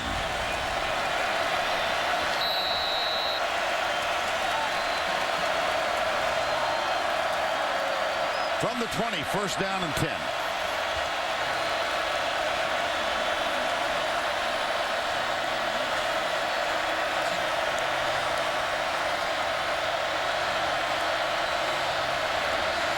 Lacey heads to the outside. Wow, Washington came flying at him. Lawston and Reed are so aggressive. They play what you call a cover 7, meaning the safeties are very tight. They protect them with the corners. It's hard to crack on them, but they read the run and they attack. They're vulnerable to the play-action pass post. But remember, AJ missed that one early in the game. Yes, that's a loss of 6. Kenny Bell is on the field. 3 receivers to the right side. So is Marvin Shin, number 80. Hand off Lacey. There's the spin. Boy, oh boy, yeah. What an effort.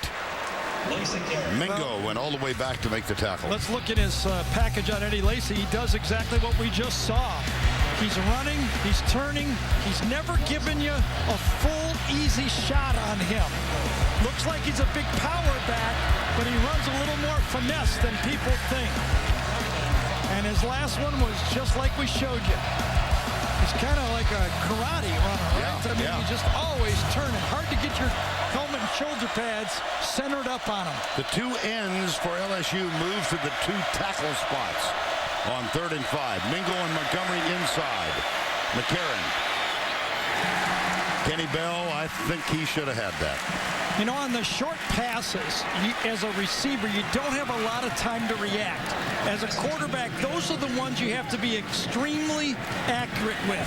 When the ball's in the air for 10 or 12 yards, you can react to it. But here it's hard to find the ball and impossible to catch. Yeah. Another 3 and out for Alabama. Alabama is now 1 of 6 on 3rd down conversions. Yeah, the defense for LSU has teed it up for the offense. Kept them in the game.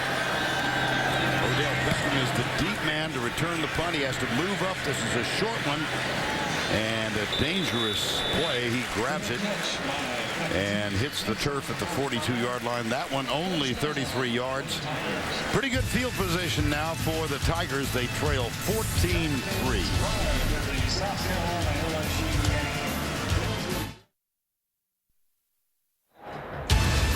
The Home Depot SEC on CBS is sponsored by Bud Light, Verizon, Cadillac, and by John Hancock.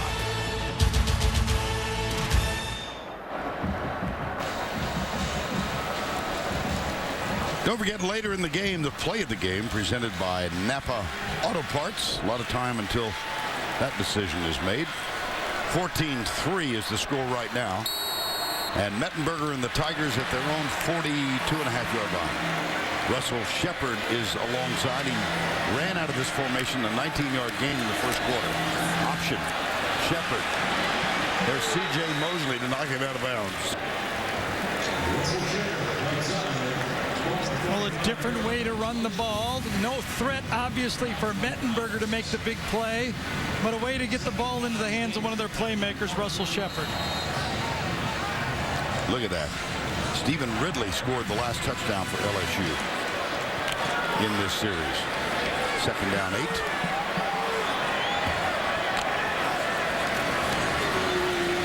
There's the pitch again. Oh! Right through the hands of Shepard. And it was ruled a lateral, too. It was not ruled a forward pass. So wherever that went out of bounds, that's where the ball will be.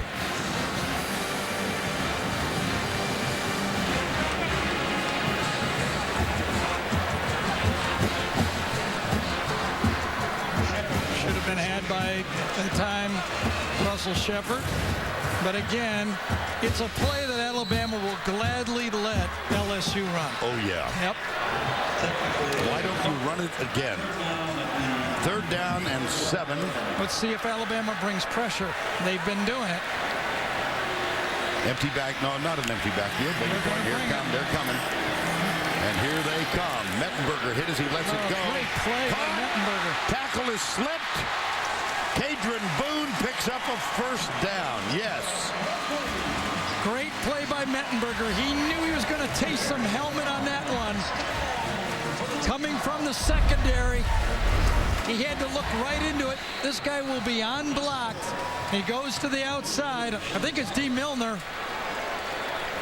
Spencer, was it Ha-Ha Dix that rushed it? Into the outside, Milner was in coverage. But boy, Ha-Ha Dix was there. Spencer Ware could only take one of the two, and a wonderful throw by Mettenberger. That's how you win over the staff and the team. And now they have to call a timeout. 9:18 to go, third quarter, 14-3. Big play, LSU just a moment ago.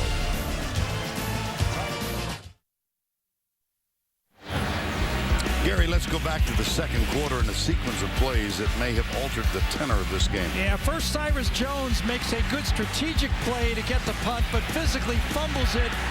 Big run by Jeremy Hill to set the ball inside the 15-yard line. But J.C. Copeland makes the first of two critical mistakes. Behind the play, he gets an unnecessary roughness and then a fake field goal on 4th and 12.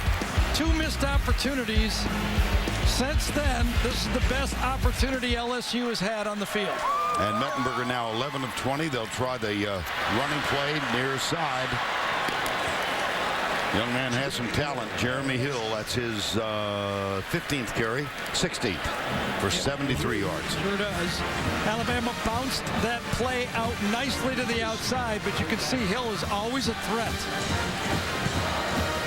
He's really come on, as we mentioned, in the last two games, 124 and 127, and he's got 73 tonight. Brandon Ivory's in at nose tackle for Jesse Williams. Hill.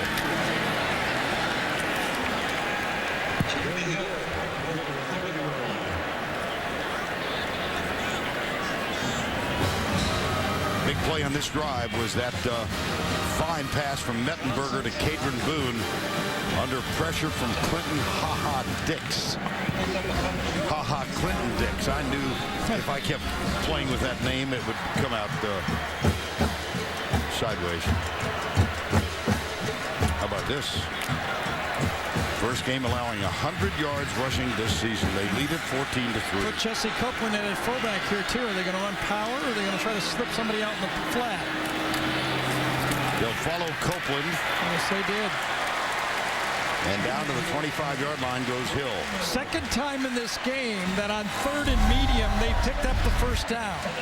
In the first quarter they did it, and now here in the third quarter. Follow Copeland. Copeland fits very well inside with Nico Johnson. First down 10. Toss. This time Hill gets to the 23-yard line. It just strikes me, Kenny Hilliard was the starter for much of the year. Alfred Blue injured. Hilliard we haven't heard from at all tonight. Hilliard was the breakout player a year ago, remember? And Alfred Blue might be back here in a week or two. Hurt in the first game.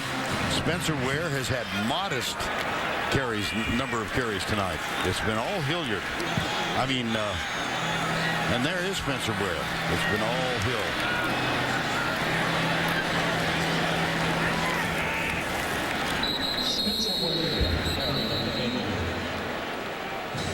Well, one of the strengths of this LSU team back in August when all the folks were wearing in.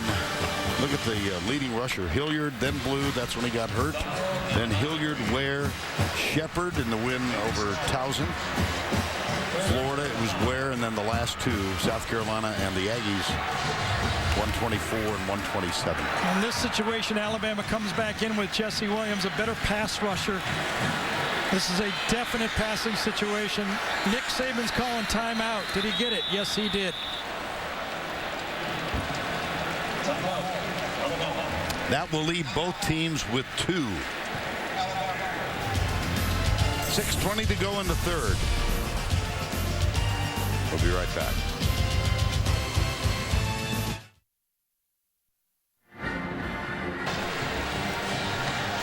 After After missing all of last season and being released by Indianapolis, a rejuvenated Peyton Manning has bounced back with the Broncos and is having an MVP caliber season.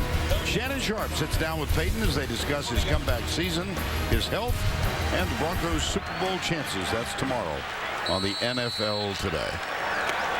This wonderful athletic complex at Louisiana State University, and the focal point of which is this facility, Tiger Stadium, Death Valley, 89th year. We're going to increase the capacity next season to over 100,000. Great throw. Oh, my goodness. Beckham on third down. See, that's what the big arm does right there.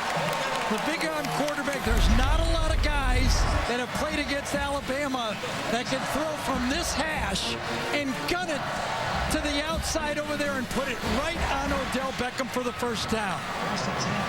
Vinny Sunseri was there, but boy, that throw was a rope to the sideline. And a first down. Mettenberger now, you see, 117 yards. Copeland in the I formation will lead Hill if they choose to hand it off. No, they give it to the big fullback, Copeland. That's 270 pounds going north. And Nick Perry. Well, LSU, the Verizon red zone stats. Touchdowns in the red zone, 47%. Not terribly effective. And defensively, Alabama has been superb. Vern, just to let you know what LSU is doing and whether they're going to wear down Alabama. Alabama has been averaging 58 plays by the opponent per game. LSU has already got 55. Wow. Left side. Hill. There's 56. First team that's ever really been able to put this on Alabama and actually turn the tables. Remember, we talked about the formula against Alabama. You must be able to run the ball. You cannot finesse Alabama. And they have run for 118 yards now on the season. Alabama yielding only 57 yards per game. And LSU is 3 of 3 on third downs. Here's a big one.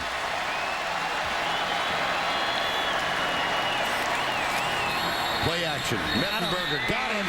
Nope. Flag down. Oh my gosh.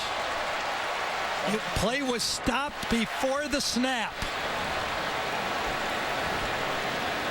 Clermont made the catch wide open. Before the snap, false start on the offense, number 33.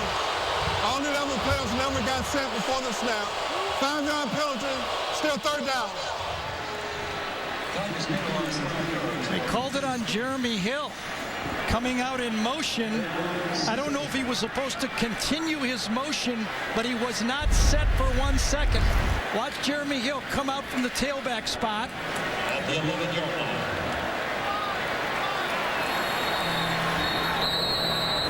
don't get it.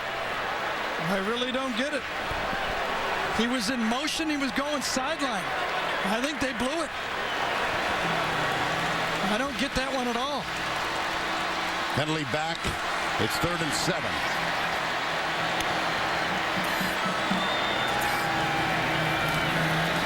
Mettenberger drills it. He's got Jarvis Landry. Did he get in, or is he stopped just short? He's short, but it's a first down. It's a first down and goal. Well, this is what LSU thought they had in Mettenberger, a guy who could pick up third down plays with his arm. They could not do this in the national championship game. They did not do it because of a couple of early interceptions in the first game.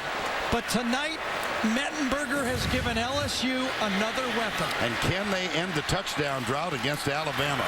They'll give it to Hill, and they just have.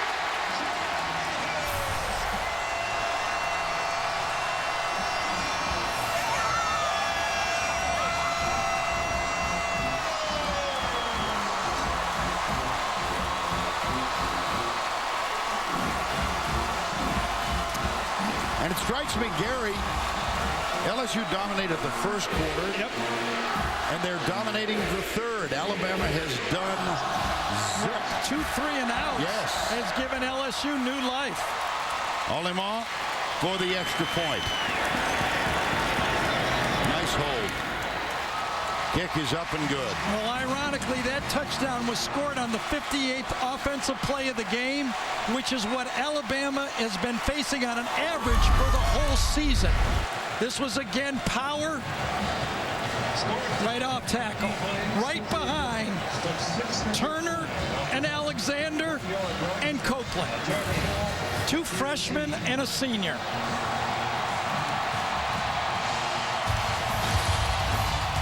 .335 to go third quarter. 14-10. Alabama still leads, but only by 4.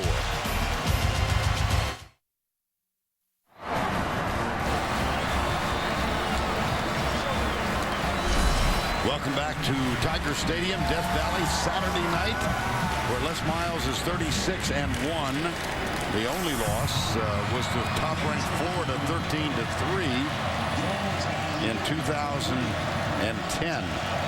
And they've climbed back to within 4 now. They are a perfect 4 of 4 third downs on that touchdown drive onside kick. Who got it? LSU, did it go far enough? Well, Allemand's got the ball in his hands, or Hairston rather. Did he touch it early, though? That's the question. I think he touched it before it went 10 yards. That is the discussion. I just love it when teams have 2 kickers with number 30. Really makes this so easy. Still talking about it. Remember, it has to go past the 45-yard line before they can be touched. The ruling is that the kicking team illegally touched the football prior to it going 10 yards. It'll be Alabama's ball at the spot of illegal touching. First down. Let's take a look. Here's the onside kick. Tops it.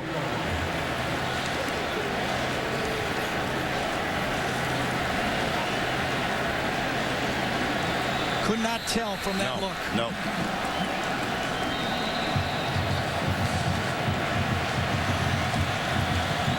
Can't tell from that look either.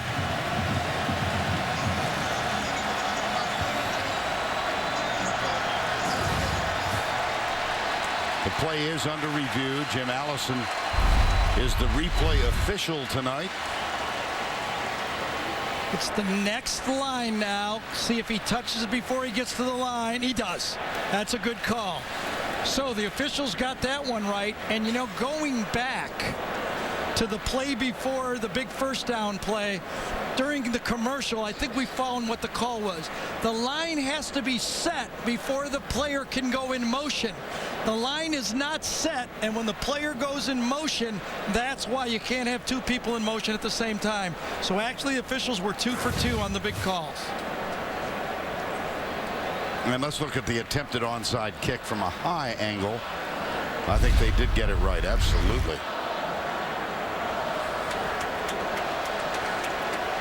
Look at the 45, and he touched it at about the 44.5. Right, from this view, you don't know if it hits his helmet, but when you put it together with the other close view, you know it does. Yeah.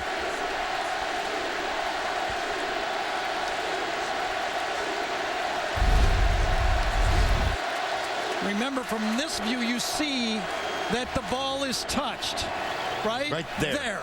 From the high view, you see the line, and you know it's before he got to the 45-yard line. So Les makes another gamble, and it doesn't work. After further review, the ruling on the field is confirmed. Alabama ball, first down.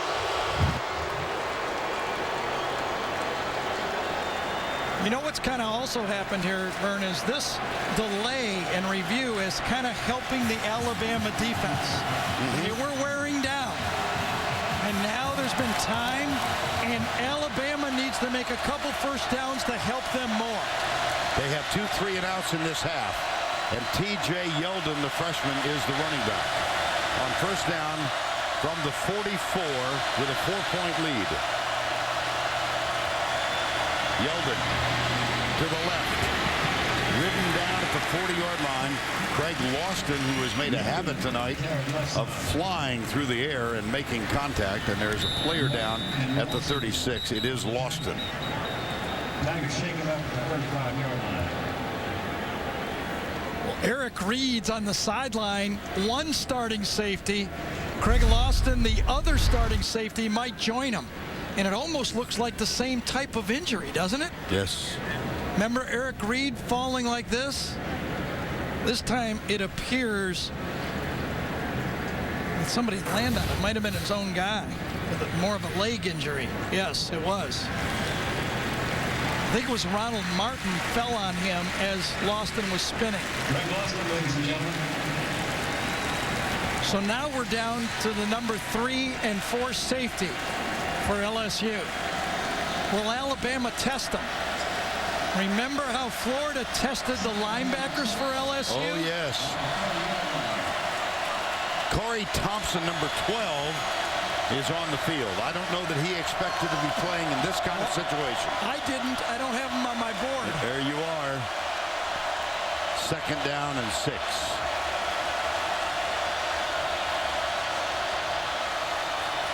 Yeldon gets a block on the edge. Gets a block downfield from Norwood. First the tight end and then the wide receiver. And he's got a 22-yard gain. So did DJ Fluker, too, number 76. The power, Michael Williams and Fluker. And following number 31, Kelly Johnson. Fluker gets a great block. Williams gets a great block. And Yeldon, with those quick feet, gets into the secondary. Lawston out for one play, back on the field. First down and 10, 14-10, 2:35 to go, third quarter. Yeldon, the running back. Kelly Johnson goes in motion to the left. Nice stutter step and a spin move. He learned that from Lacey. Sure did. Benny Logan that time, defensive tackle, penetrated. Number 18, yes, defensive tackle. Has the honor of wearing that number.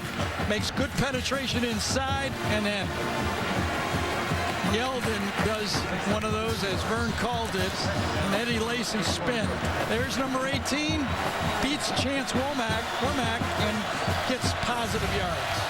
Second down 5. Williams sets up left side. Norwood, top of the screen.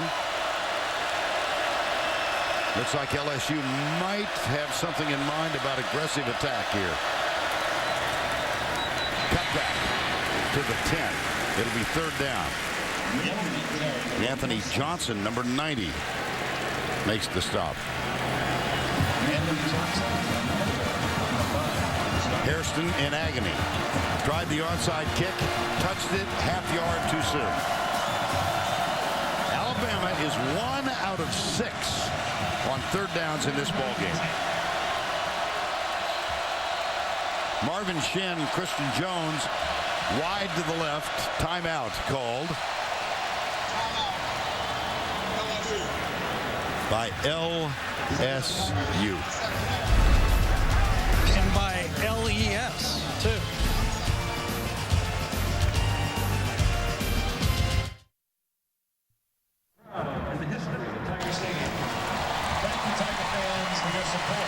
LSU has used another timeout. They have 1 remaining. And another look at the onside kick attempted. Hairston touched it. And just a moment ago, his reaction on the bench, ouch. You know, the ball actually did take kind of a bad hop. It kind of bounced back into him. And if it would have kept going forward, I think he would have had the play. Third down 3. Mingo urging the crowd to increase the noise level. Yeldon, the running back. It's Christian Jones in motion. Fumble. He fumbled it. Yes, he did.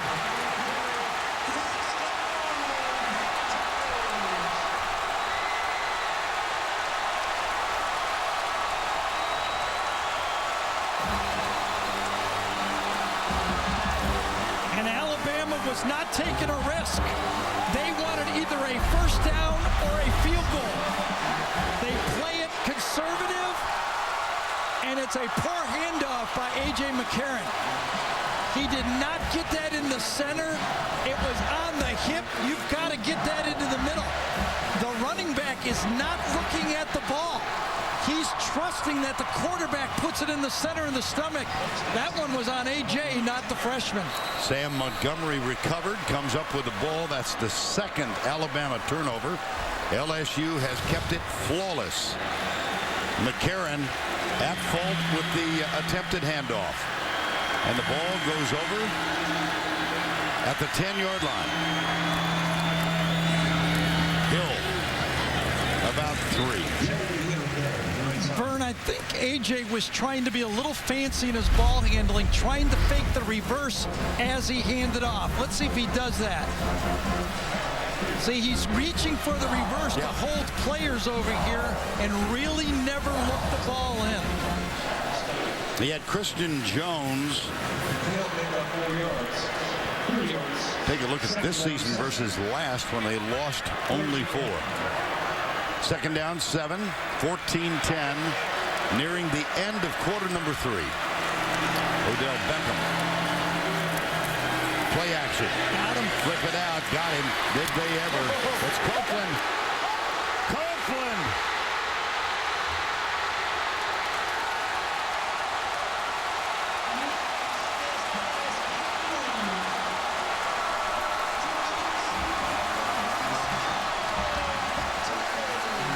That's why you got to keep grinding when you're a football player.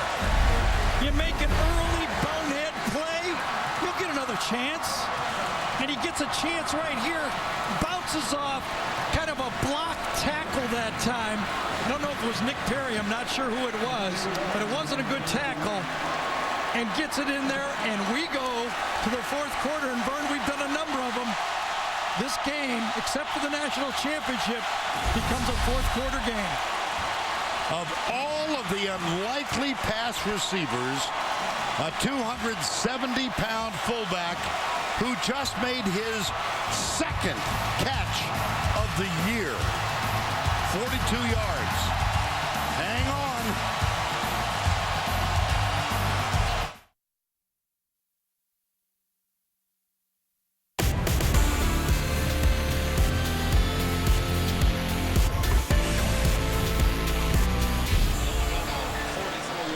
And we welcome you back to the fourth quarter. Tigers Stadium, Death Valley, on a Saturday night. We begin the fourth with a 4-point edge. Alabama holds on to a 14-10 lead, but a huge fumble recovery by Sam Montgomery, an equally large pass, and now on first down 10, backs in the eye. Jarvis Landry sets up to the right. Play action. Mettenberger looks downfield, drills it, and it is incomplete. Well, Mr. Danielson, fourth time 2 top 5 teams have met here. These 2 guys are worthy of this ranking. This is why you come to games at night in Death Valley, right? Because you know the pride in this football game. This team got beat, embarrassed in the national championship. And now not only the LSU fans on the edge of the seat, but there's some Notre Dame fans, some Kansas State fans, some Oregon fans that are all watching this game now. They're all pulling against Alabama. You got to be honest. They all want Alabama to lose. Second down and 10, blitz. Mettenberger stands in. Caught. Cajun Boone. It'll be another big third down. Well, Zach Mettenberger has showed up in the second half. He was 4 for 5 going into this drive. Now he's 1 for 2 in this drive. Both throws were good. I mean, put it in a spot where his receiver could get it or nobody else. As Les told us, I know my team up to this point has not been as good as last year, but we can be better because of number 8. Alabama's going to earn this win here in Death Valley. Third down, 7. Blitz from the side. Mettenberger under pressure. It is caught. This is Jarvis Landry.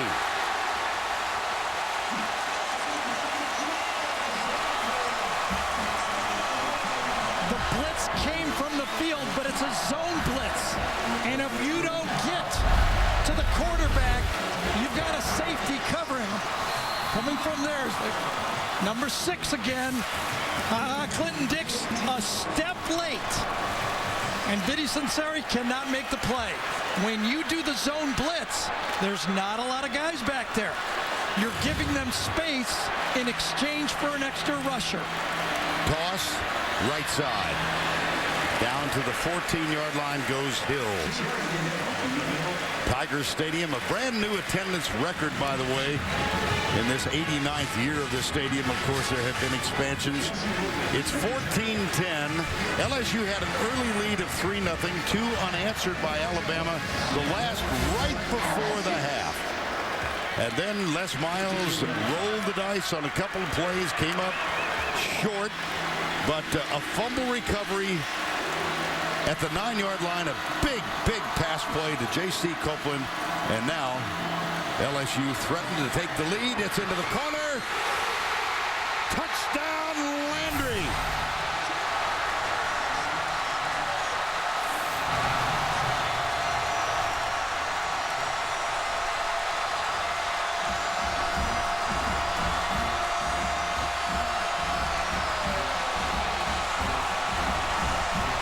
Did you see Mettenberger just then? He was faking a cell phone call.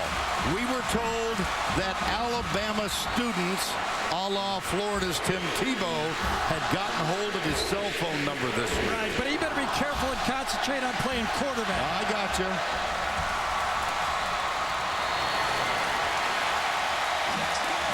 LSU leads by 3. This is always a challenge for a great defense. Sometimes the offense is just better than you. Deion Blue, number 13, has man-to-man coverage. Can't throw it any better than this. Zip, it's out. Look where it's placed.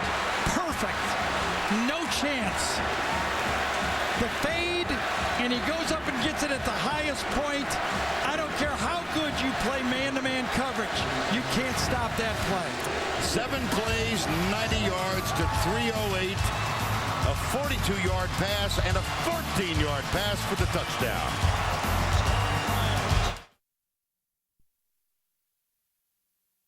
And now it's time for our Geico game recap. Take you through this one. Opening score of the game, Aleman, a 38-yard field goal, LSU up by 3. Then 2 second quarter touchdowns. The first came from Eddie Lacy as he plunged in to put Alabama on top. And then just before the half, McCarron found his way up the middle, scampered in for a touchdown. It was 14-3 at the half. Here's Jeremy Hill with his touchdown to make it 14-10. And then a 90-yard drive ending with this perfectly executed pass from Mettenberger to Landry. Well, you saw a brief signal from Mettenberger. And he could have got flagged for that. We've seen it before. Well, he was just... I know. It wasn't the players. I'd be concentrated. You got a chance to win the national championship. Hairspoon will kick off.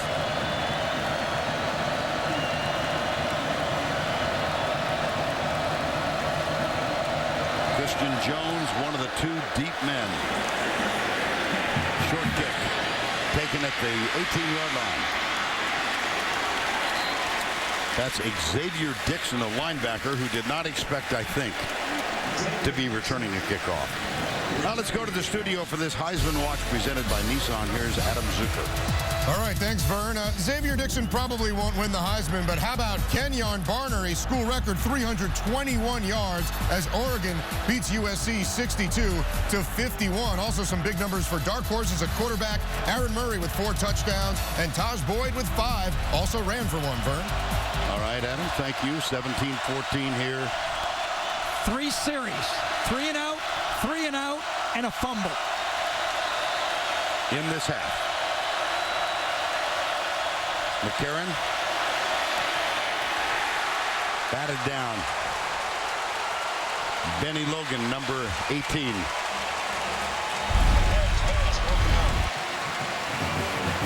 Sooner or later, to win a championship, your quarterback has to come through. Greg McElroy did it. Remember against Auburn. Sure do. Now AJ McCarron is behind in the fourth quarter. He can't just dink and dunk and take sacks. He's going to have to throw the ball and take some risk with the football.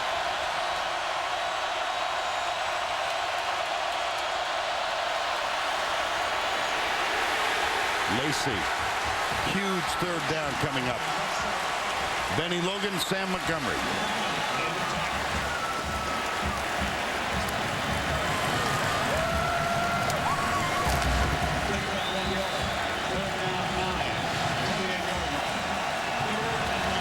Lacey limps off. Yeldon comes on. 3rd and 10.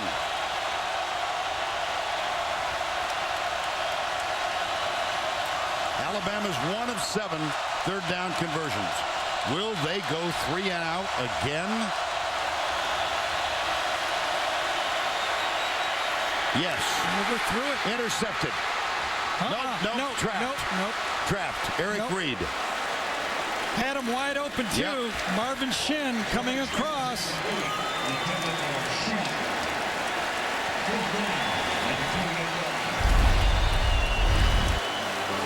Got him wide open. Just outreach. And it skipped before Reed can get it. Cody Mandel is on to punt. Another 3 and out for Alabama, the defending national champions. The pressure always finds the quarterback, doesn't it? Yeah. Sooner or later.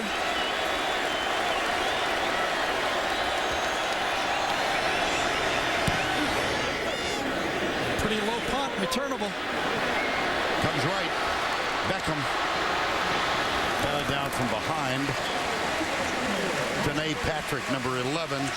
That's a 45-yard punt, 10 on the return. Time has been called. Getting a little tense.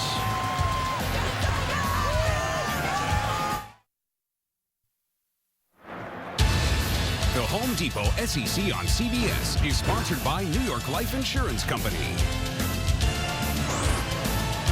The Home Depot. Chick-fil-A. And by Enterprise Rent-A-Car.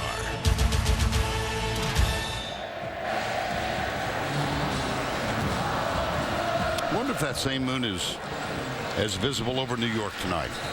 Let's go back to the studio for this John Hancock update. Here's Adam Zucker.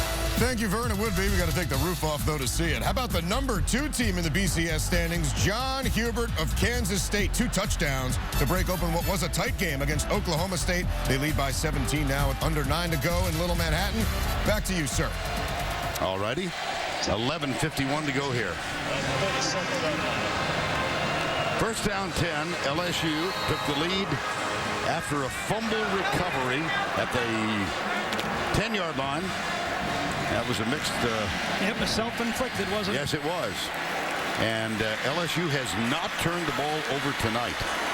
Mettenberg has hit 7 of his last 8 passes, and that'll be a flag as La'el Collins, the left guard. Yeah, and that's what they did in the championship game.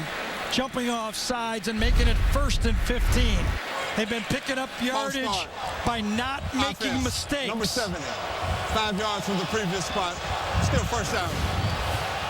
Time is penalized 5 yards for a false start. Still first down, 1st and 15. There you go. My gracious. Number of plays. Remember, team's been averaging 58 for the game. The only other team that went above 300 yards, guess, against Alabama, Georgia Southern. First time it's happened since that encounter. J.C. Copeland, nothing. Adrian Hubbard made the tackle. Second down, 16.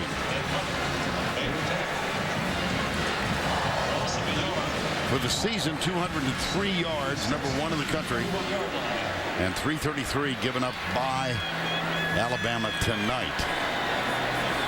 Second down, 16.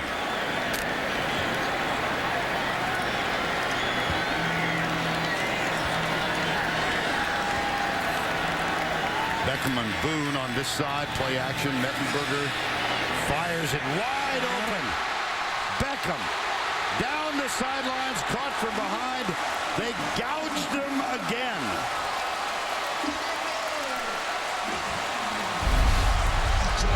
Beautifully designed play. This is the area that they're going to throw the ball into. They get the receiver right there. One guy goes, fakes deep, and gets it right into the open area. And protection against the Alabama pass rush. That was long yardage, too. You betcha. Alabama's had a long second on the screen pass that they picked up. And Mettenberger, the light may be going on. First down 10. He's thrown for 245 now.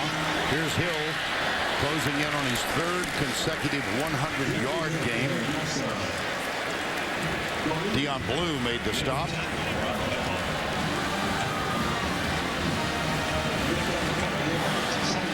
The only loss on Saturday night at home came against #1 Florida, 13-3. That was in 2009. Was that the Tebow concussion game, basically? Yes, it was. Yes, it was. Second down and 8.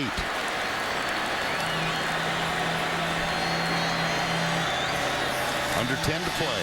Play action again. Mettenberger chased, fires, got it. Jarvis Landry. Well, it's going to be 3rd and short, and basically this is another story of the football game. Opponents against Alabama, as you look at this play action pass, came into this game, Vern, converting 1 out of 4. In this game, LSU is over 50%. They're 8 out of 15, while Alabama is 1 for 8. It's the story of the game. At the 25, 3rd down 2.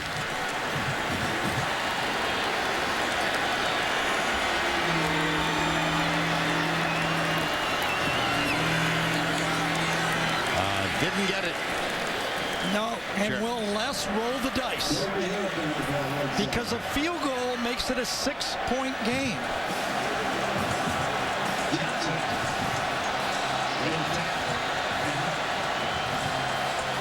It's a good yard. It's a long yard. Well, I know you and I, at the back of our minds at least, remember Florida, LSU here, 07. He went for it 5 times on 4th down. They're going to go Wildcat. And it's going to be Spencer Ware. Yes, they are. And he's going under center. I don't know. I don't either. Let's see what kind of spot he got. I don't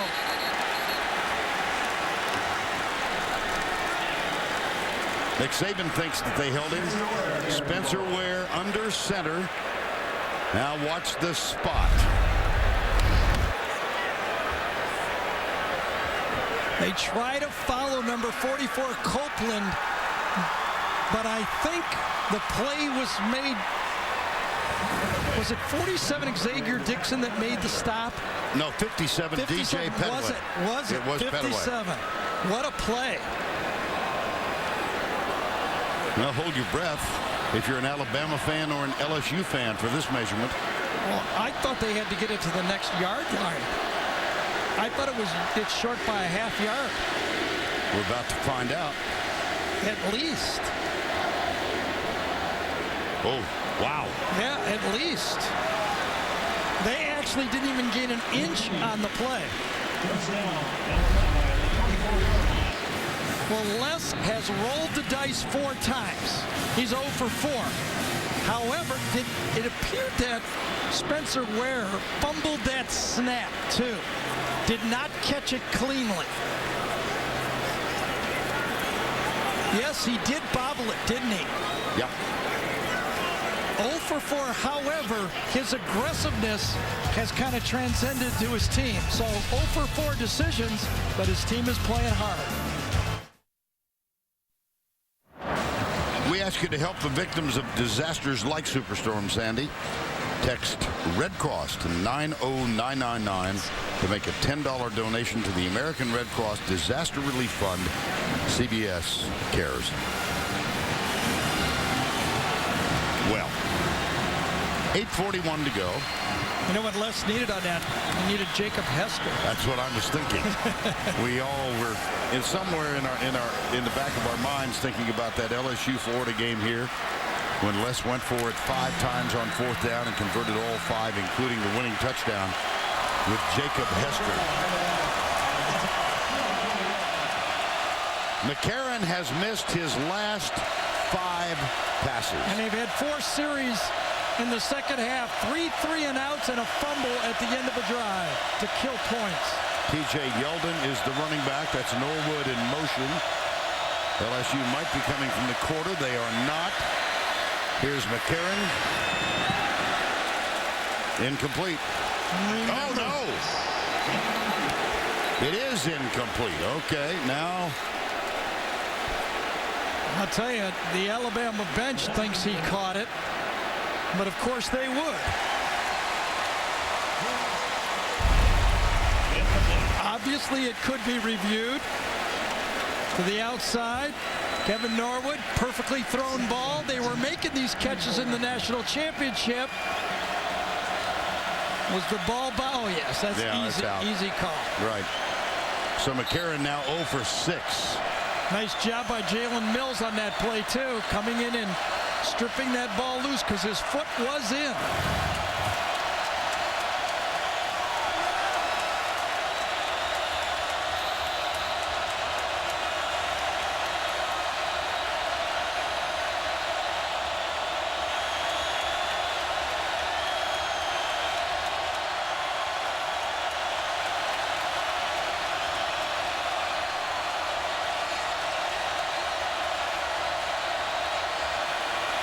Quick screen right side. Quick tackle right side. It was caught by Marvin Shin, and Jalen Mills, number 28, was right there. Yeah. As you look at Alabama's possession chart, we just talked about it. They've had 4 series, 3 3-and-outs and a fumble. And that was actually the right call. Jalen Mills with back-to-back championship plays. He strips the ball, he makes the tackle. Who needs Maurice Claiborne?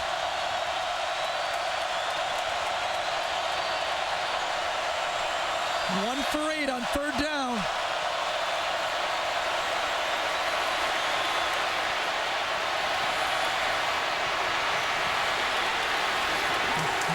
One for 9. Yep. Sam Montgomery was shadowing him.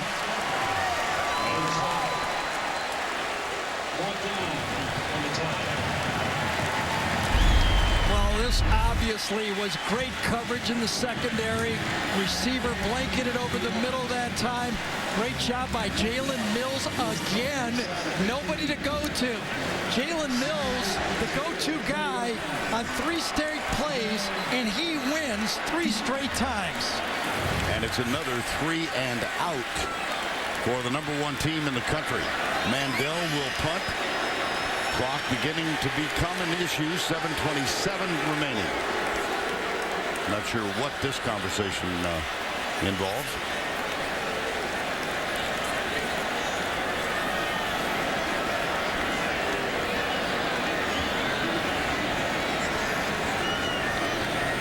Alabama can only probably hope to get the ball 2 more possessions. Please reset the game clock to 7 minutes, 42 seconds.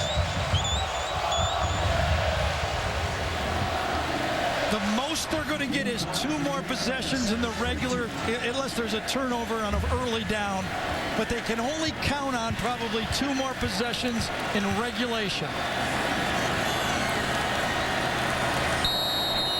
Notre Dame wins in 3 overtimes today. They're still undefeated. Oregon wins by 1 against Southern Cal. They're still undefeated. Kansas State winning big. They're still undefeated. Oh, what a punt. Mandel. Beckham. Fair catch.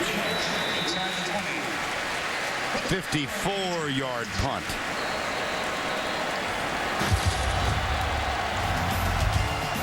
Jalen Mills been a star in the last 10 minutes of this game. So is Sam Montgomery. 7 7:20 to go in the game. Go back over this series, Gary. Big plays in the fourth quarter between these two. It always does. Okay, remember Chad Jones get the sack and the fumble. Rashard Johnson with the interception. Remember the interception that wasn't by Patrick Peterson. The big sack and fumble by Greg McElroy. What will happen this year? And of course, Eric Reed's last year in this football game in the fourth quarter. Who will make the big play in the fourth quarter this time? I go back to the top of our telecast when you said at the very end of our on-camera comments, Mettenberger's got to come up big. He's hit 9 of his last 10. He's played superbly tonight. Absolutely. You're not going to beat Alabama, which what I call 10.5 men, meaning you can't manage your quarterback. You got to play with a guy who's willing to throw the ball.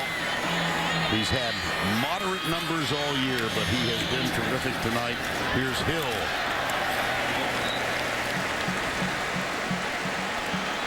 And he's tackled by D. Milner. Carry left side. Miller and Johnson on the tackle. 251 yards passing tonight. Play action. Fake the toss. Fires it out. Diving try. Nope. Incomplete. Ball was put in a good spot, though, and great coverage by Dion Blue. The Alabama defense needs to do what LSU did. Force a 3 and out. The LSU defense has stepped up and met the challenge. Will Alabama get a stop? Remember in this game, 50% of the time, 8 out of 16 times, LSU is converting a third down. Can this Alabama defense get a stop on third down? 3rd and 6 here. 3 wides to the right. Blitz. Mettenberger lets it go. Caught. Jarvis Landry. First down.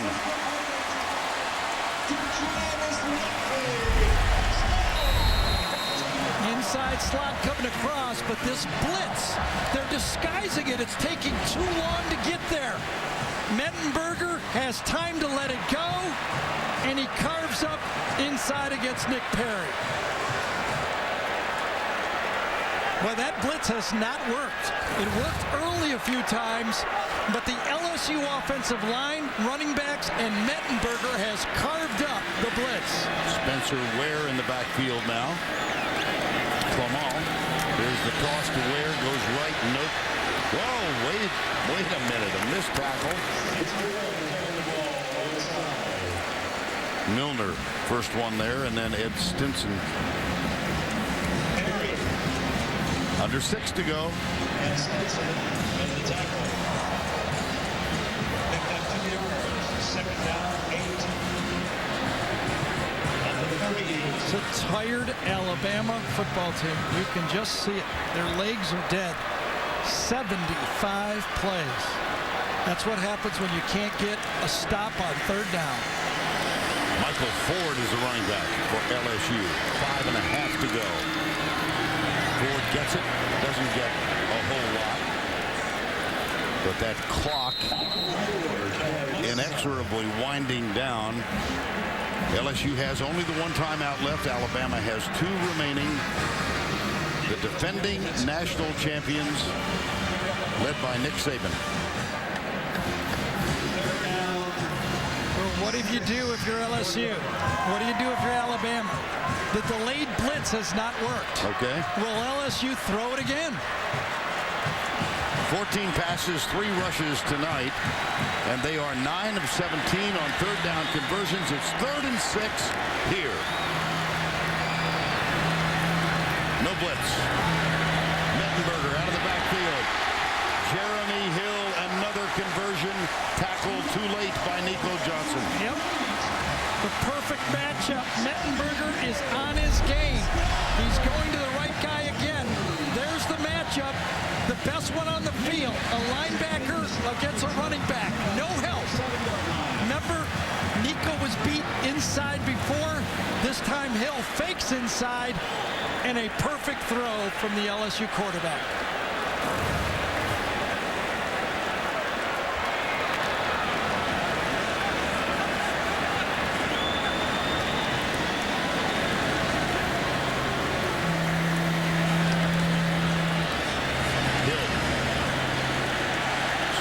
surging forward. Third consecutive game in excess of 100 yards for the freshman.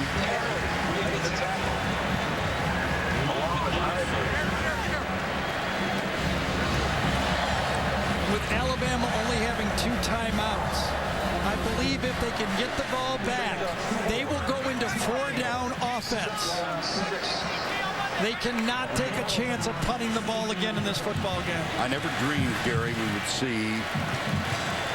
I guess if any team would go over 400, it might be LSU, but not based on what they've done offensively this year. And they have 413 yards in this ball on the ground, or was that play stopped before the play started?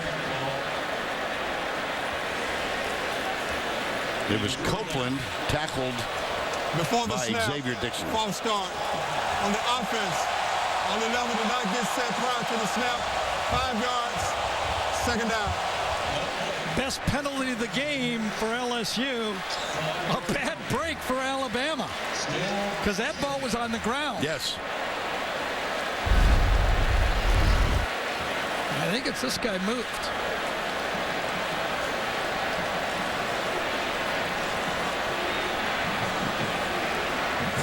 Didn't see it. Didn't look like it. Didn't see it, did it?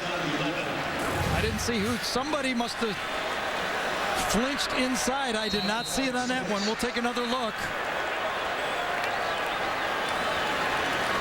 3:23 remaining in the ball game. I wonder if it was the same penalty. 2 people in motion again.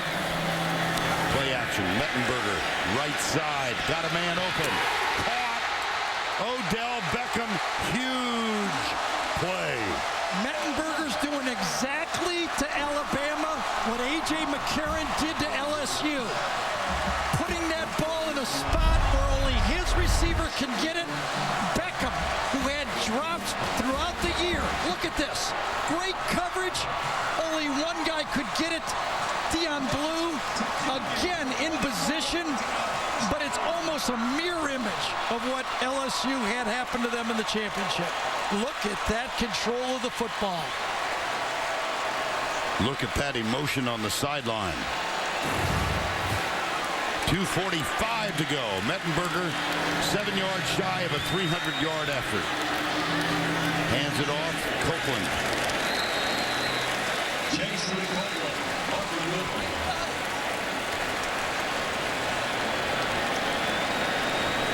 Timeout. Yeah, I thought they'd better start using him.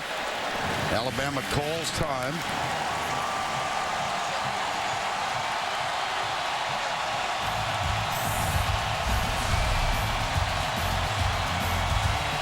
Having fun yet?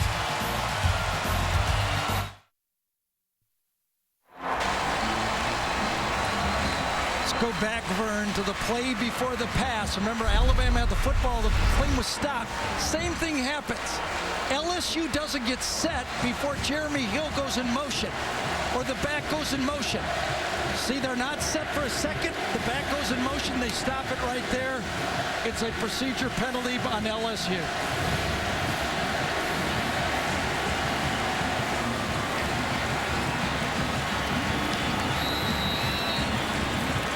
This will be the 10th play of the drive. LSU has held the ball on this drive for 4 minutes and 46 seconds. 2:34 to go.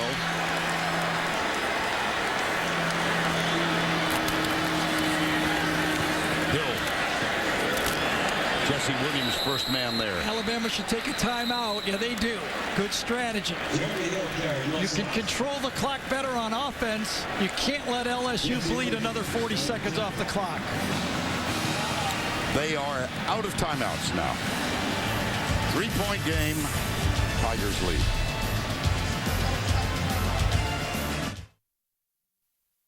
Current BCS top 10. Look at all the zeros on the right side. One of them might be changed in the next 2.5 minutes.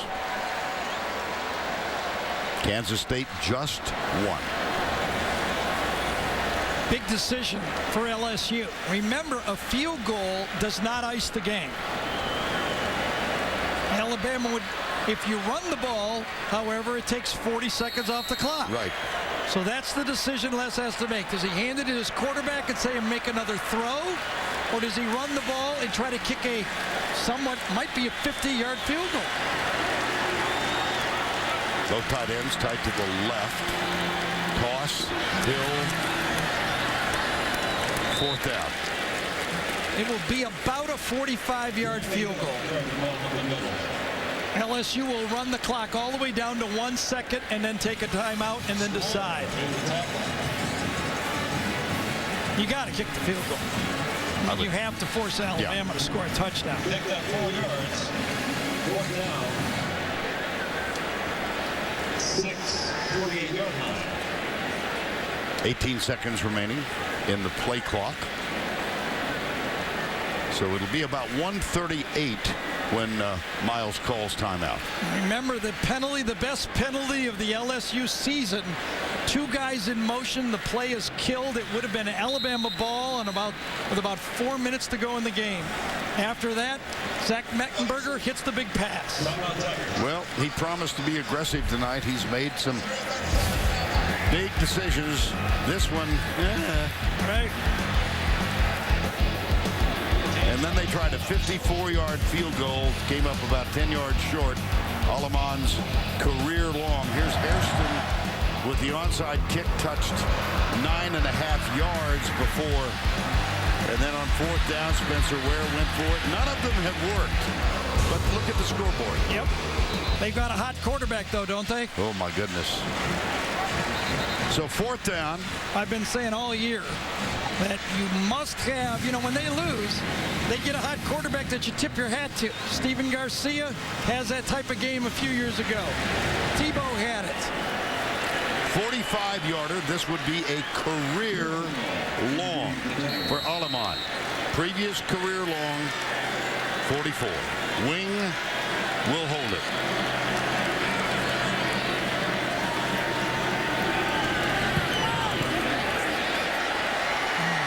Drifted. No. He hooked it. Alabama can get a tie with a field goal.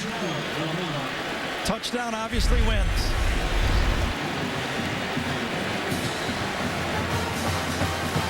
Ball just kept moving left on. Yeah, it sure did.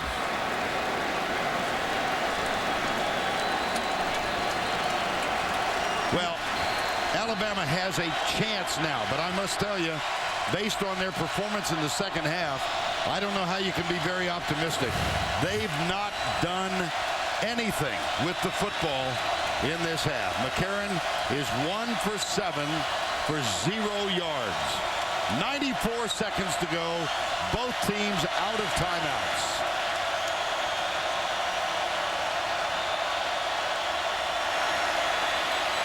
Right side, got it. That's a pretty good way to start, isn't it? Norwood. Well, first of all, you depend on your offensive line. You say, guys, we've got All-Americans, All-SEC players, give us time. Then you tell AJ, one of those games you got to win it for us. Back to throw again, back foot, got a man open, it's Norwood again. And that stops the clock as he stepped out of bounds. A gain of 15. And how quickly 2 plays have put Alabama in a position to kick a field goal. They need 10 more yards. They've got Cade Foster is their long field goal kicker. He's 4 of 8. Their short field goal kicker, Jeremy Shelley, is perfect for the year. Yeldon is in there. It's 1st and 10.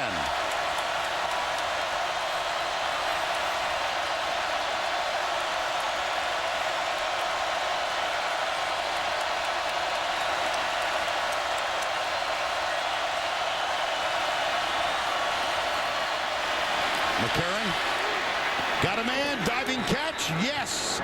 It's Norwood for the 3rd play in a row.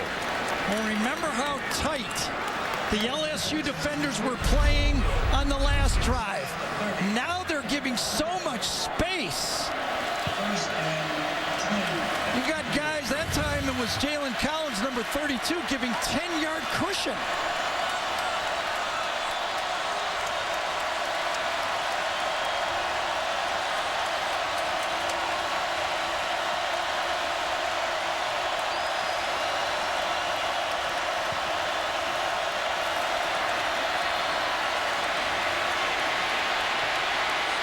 McCarron goes for it all. Deep in the end zone, tangle, and incomplete, intended for Norwood. Yep, incidental that time. Feet got tangled. Micah Eugene was defending. It'll be second down. Trip over each other. And the Alabama offensive line have kept Mingo and Montgomery from making an impact so far. Second down 10. If they kicked it now for the tie, it would be 45 yards.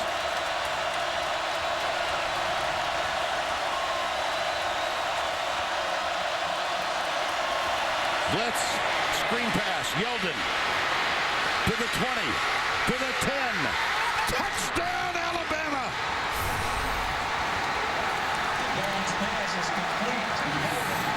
The blitz and the screen.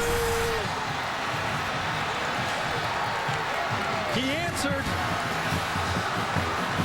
Sooner or later was going to go to number 10, and he answered.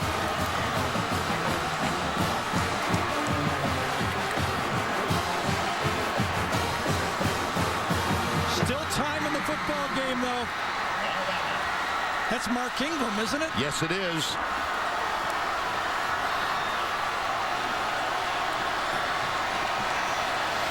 Until that drive, McCarron was 1 for 7 in this half for no yards. Give it to everybody, though. Yeah. Total offense. The offensive line protected him. The receivers came up with some great catches. A offensive coordinator, Doug Nussmeier, makes the great call on the screen. It was a total team getting that last drive. And I thought LSU, until this play, was too passive. Yep. And the screen worked in the first half to set up a touchdown, and the screen, with under a minute to go, produces another touchdown. Zach Mettenberger, your turn.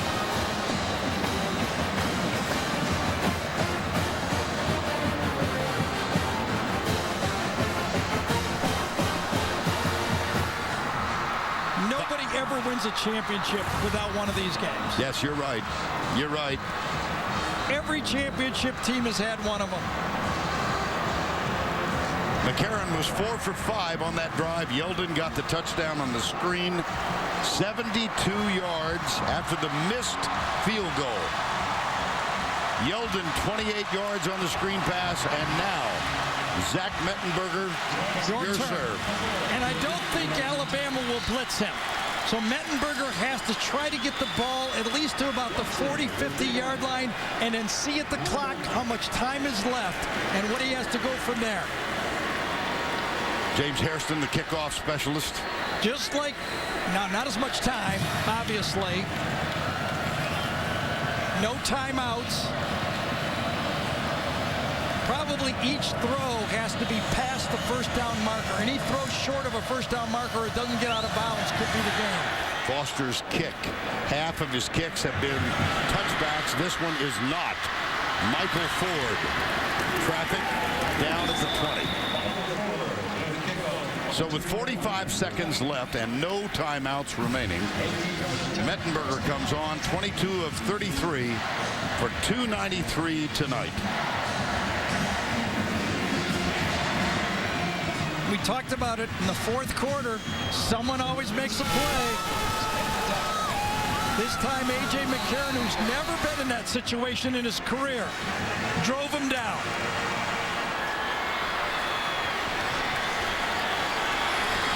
First down 10 at the 20. Alabama going three-man, playing a back 8 soft zone. Mettenberger finds Hill. And see, that's the dangerous drop-off, because that eats up too much clock. 30 seconds to go. You got to throw for first downs or the sideline. Three-man rush again. Shovel it out. Hill trying to get outside and does not. Nope. He does not. 13 seconds to go. Hill's hurt. No timeouts remaining. And a very emotional AJ McCarron on the bench. He knew sooner or later he'd have to make those tough throws. 10 seconds to go. Got him. Damian Square, number 92. And unbelievably, AJ McCarron leads his team to a come-from-behind victory. Zach Mettenberger, valiant in defeat. And Alabama played the strategy perfectly. Took the timeouts when they needed to. Knew they had a 4-down drive, and look at the emotions.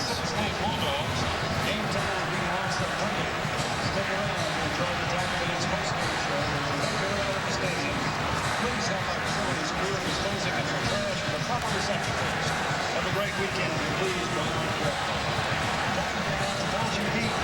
Vern, remember this. Alabama's rich history. Namath, Stabler, Bart Starr, none of them have ever been national champions twice. AJ McCarron has the chance to do it.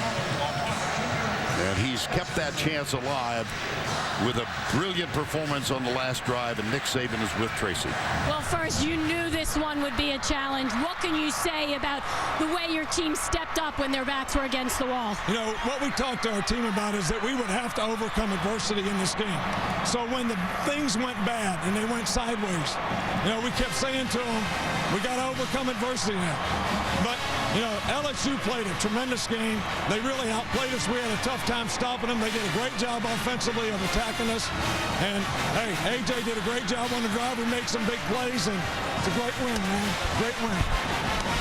Well, speaking of AJ, congratulations. It was a struggle there throughout the game, and obviously you're very emotional.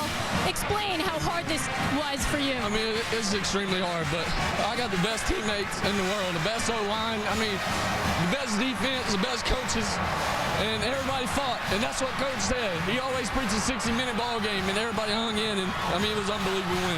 Well, congratulations. Enjoy it. Well, thank you very much. Appreciate it. Wow. And now it's time for the play of the game presented by Napa Auto Parts. It just might involve that man and a screen pass. And with the call, here's Eli Gold, our old friend from the Alabama Radio Network. Yeldon, the running back. Norwood in motion. AJ gets the snap. Pressure. Screen. Yeldon. 30, 25. Make a man miss. Right. He's going to go. Yes! He's going to go. Touchdown. TJ Yeldon. Vinny Sunseri helping AJ McCarron. How about that? 1 of 7, and here he goes into the stands.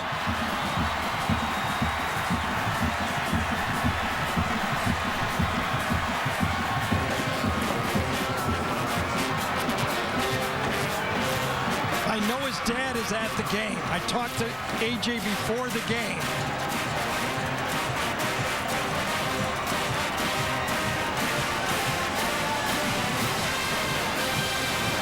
My gosh. Let's take a look at the player of the game presented by Russell Athletic, the freshman TJ Yeldon. 11 rushes, 76 yards, only 1 reception, but it will go down in Alabama lore. 28 yards on a screen pass as LSU elected to blitz. And McCarron, look at Yeldon set up. And a perfect call by the Alabama staff. Remember, LSU could have played a little safer, forced the field goal. No guarantee Alabama's going to make a field goal, right? We've seen that before. Absolutely. But they were aggressive all night, and they were aggressive on that play, and they got burned. So I get asked periodically, do you really like college football? Who wouldn't? What a game. And thanks to all of our crew who overcame some obstacles, all of those from New York. We wish you well on your trips back home, and we will see you next week. For Tracy Wolfson, Gary Danielson, our whole crew here in the booth, what a night. Goodbye.